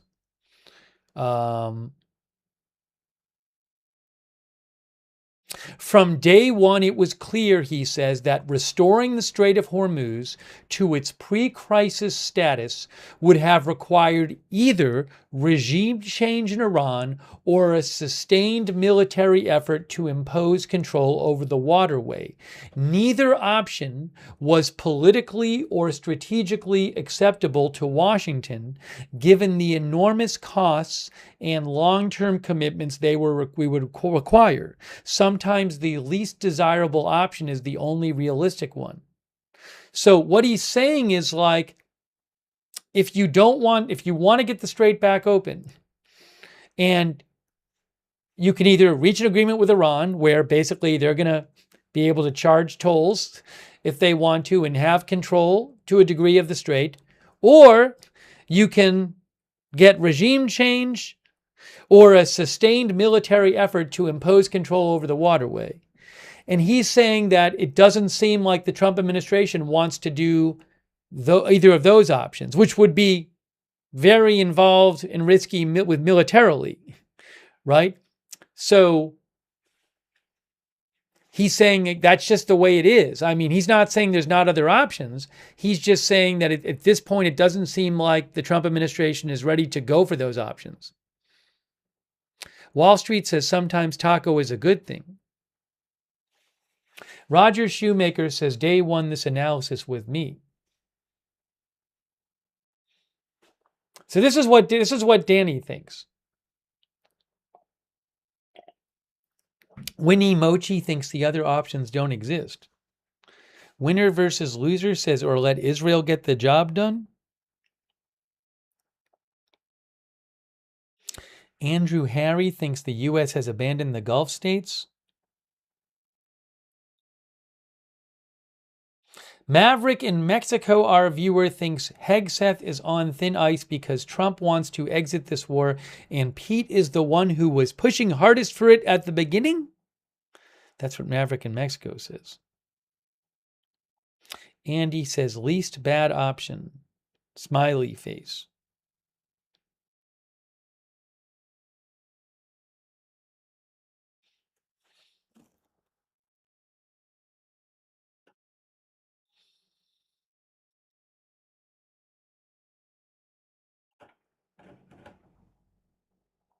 Stan Carlson says, let Israel get the job done with our money.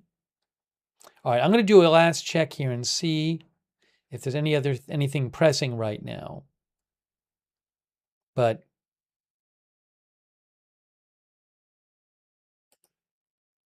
I will say this, though. Let me say this. One other thought I've been thinking about.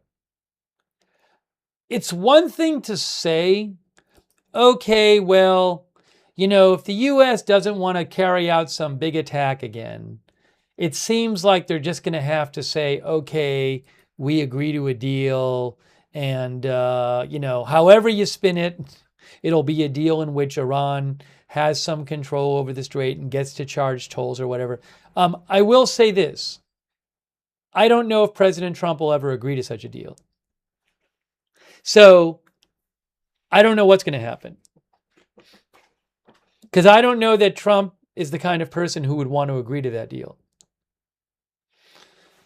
But then what? I mean, then does it just keep going on like this forever? You know what I'm saying? So I don't know. When push comes to shove, is Trump going to really agree to that kind of deal?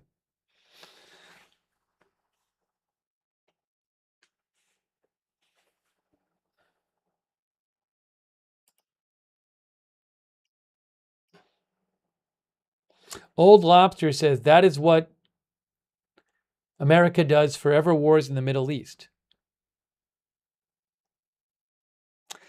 Akazeya says the guy has too much ego and he's put the U.S. in an impossible situation. Keith Thompson says they will spin it to make it look better, and his followers, well, he says his followers will support it. Fred Flintstone thinks Trump will agree.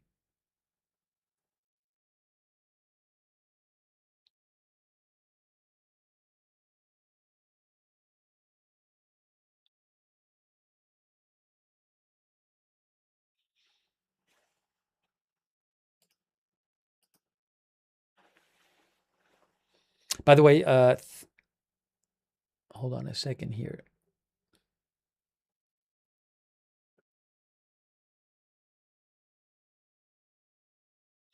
Ace Ramon says if he doesn't back down, this country had better get prepared for a national draft. Mark F says after November, he may not have a choice. I mean, it is an interesting thought about what happens with the elections in November, how that might impact things. All right, I think we're getting to our time. Guys.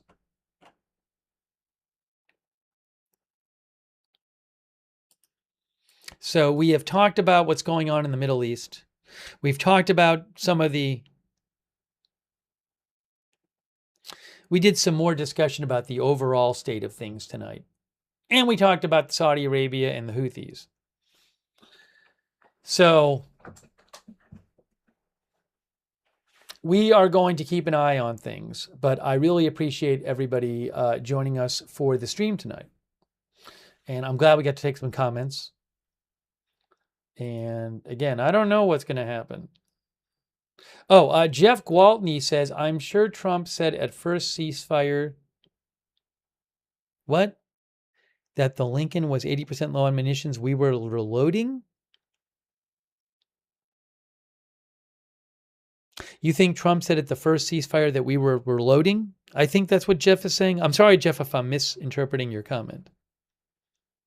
I should quickly check. I might have missed a couple other comments. Let me just take a quick check here. Hold on.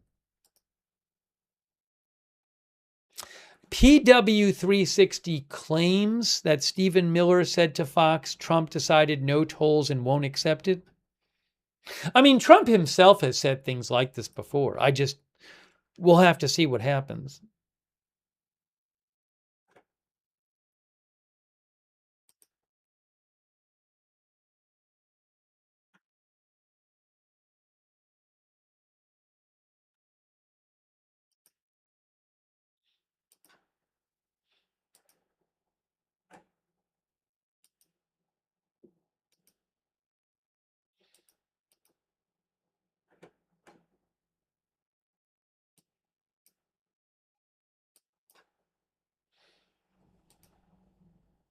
Hang on a moment here.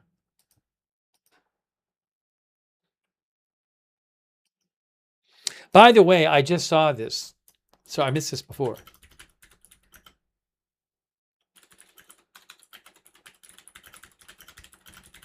Karen Moore wrote in earlier and said, I wonder if the report's true or not that the U.S. is getting low on munitions has emboldened Iran to be less cooperative in talks and more apt to continue attacks on neighboring countries. I don't know. It's a good question. I mean, another question is, does Iran just know? Is Iran getting its information about the U.S. munitions stock from the Washington Post article? I mean, Iran, for example, is close to Russia and also supposedly is buying very sensitive Chinese technology. So would Iran have intelligence information from, say, Russia or China about the U.S. weapon stock that might be a lot better than you might see in U.S. media articles? I don't know. But it's an interesting question, regardless of where they're getting the information.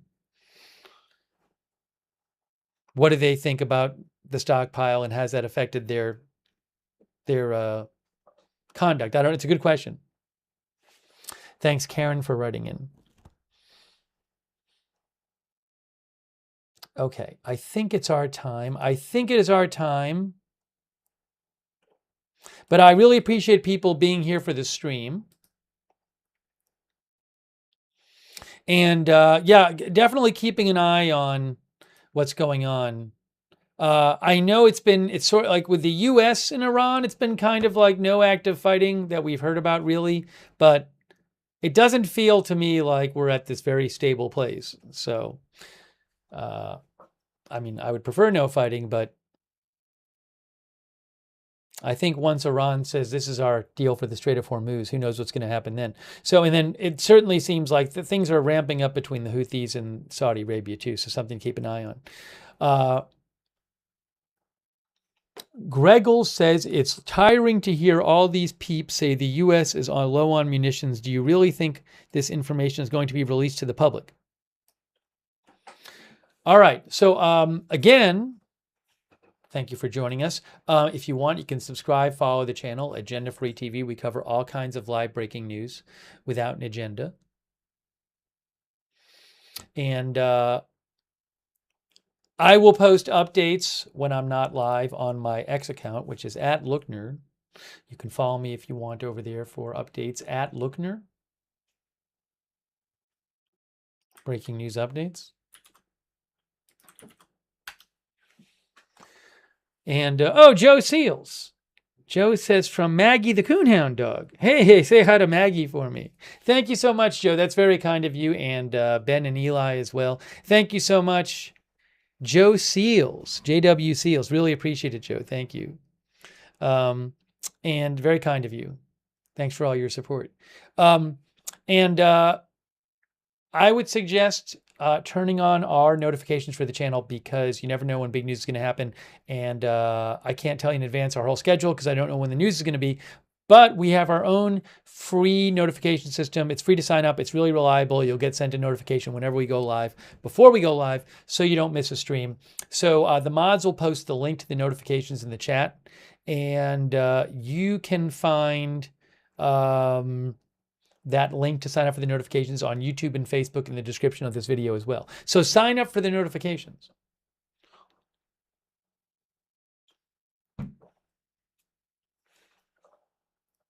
But again, I appreciate it. We got to lead. Thanks for people writing in tonight with their questions and comments, participating in the chat. I'm glad we got to take a bunch of comments on the air, some interesting comments from you guys tonight. So thanks. And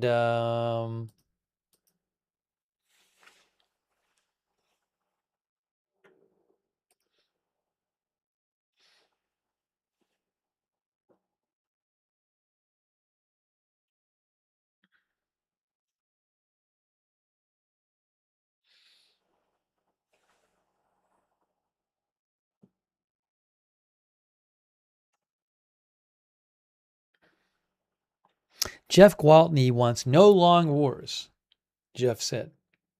Thanks, Jeff, for writing in. And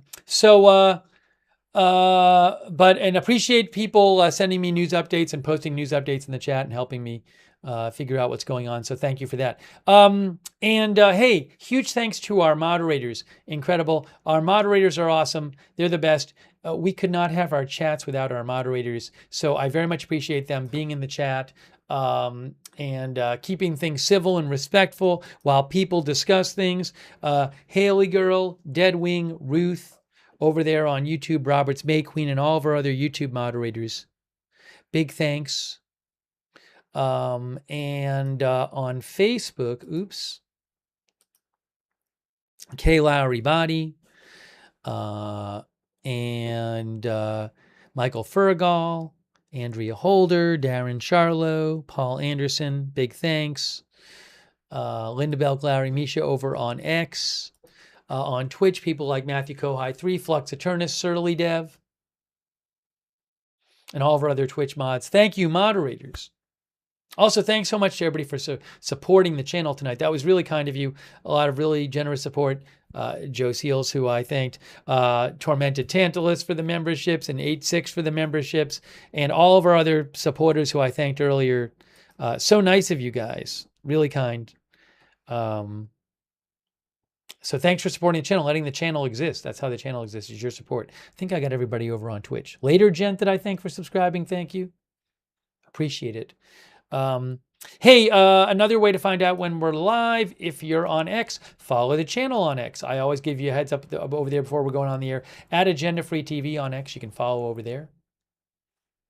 Also, I post updates about the channel there. We do have a chat where you can chat with other viewers, our Discord chat. A bunch of our viewers like doing it. It's free. Our Discord chat, check it out. It's the same link as the free notifications link. Also, big thanks to our Discord mods who moderate our Discord chat. Thank you, Discord mods. Oh, thanks too to Crypto King for shouting out the mods and your support. Crypto King. Thank you for all your support, Crypto King. Much appreciated. Let's see here. Hold on a moment here. Give me 1 second.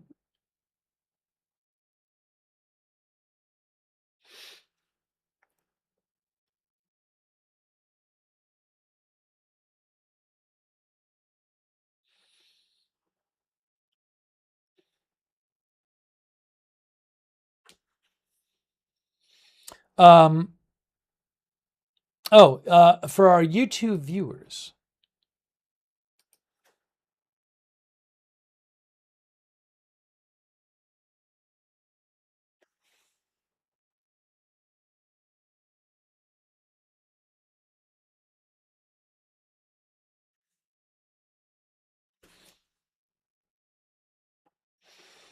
I would suggest for our YouTube viewers, I'd suggest you turn on the notifications on YouTube, because It's another way to find out when we're live. If you're on YouTube and you want to turn on the notifications, we got to subscribe to the channel and then click the bell and choose all notifications. If you're already subscribed, click the bell and choose all notifications so you get the notifications over there. Hey, thanks so much to our Facebook subscribers who subscribe over on Facebook, like Diane Allworth and Kristen McConnell Gates and Michael Clayton, Dolly Clark, and all of our other Facebook subscribers. Thanks to you so much for supporting on Facebook. And our Twitch subscribers too.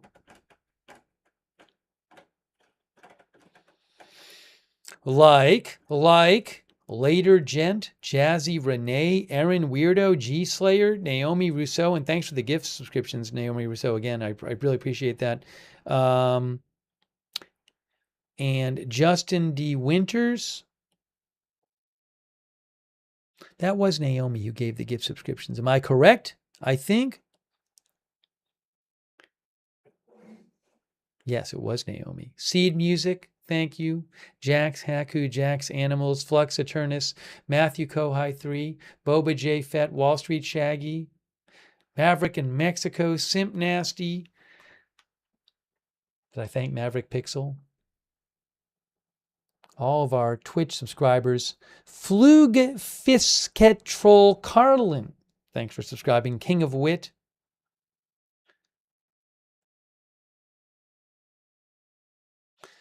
Thank you.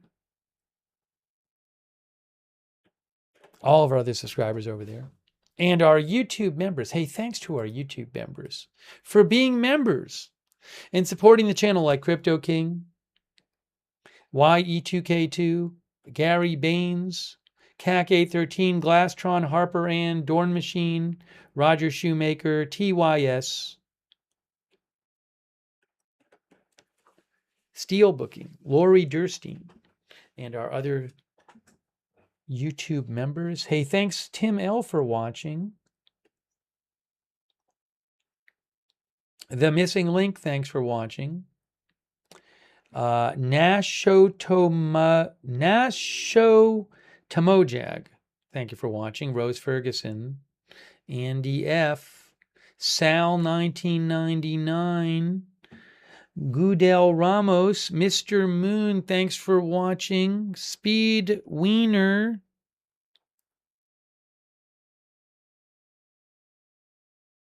Crypto Space News, thanks for watching.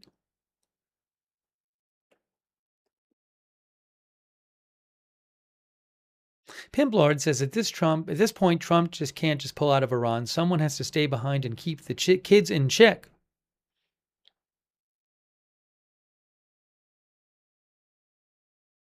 Thanks, Drury, for being a member. Patricia Grace, Darth Pronator. Thanks, Judy Fishaw, for watching over on Facebook. Stephen Q. Herrera, David Karshin, Cindy Lech Sanjanovich, Charlot's Knight, Christie's George, Brian Davey, thanks for watching. Melissa Terry as well. All right, we're wrapping this up. I'm doing one last check here, but we're going to wrap this up, guys.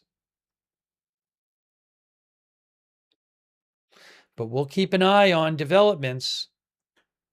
We will keep an eye on developments, and who knows? If there is some sort of attack on Saudi Arabia from a combined attack from Iraq and from Iraq and the Houthis, I will certainly cover that. Okay, so that is it for now. Again, really appreciate you tuning in, and we will see you soon with more live breaking news coverage right here at Agenda Free TV.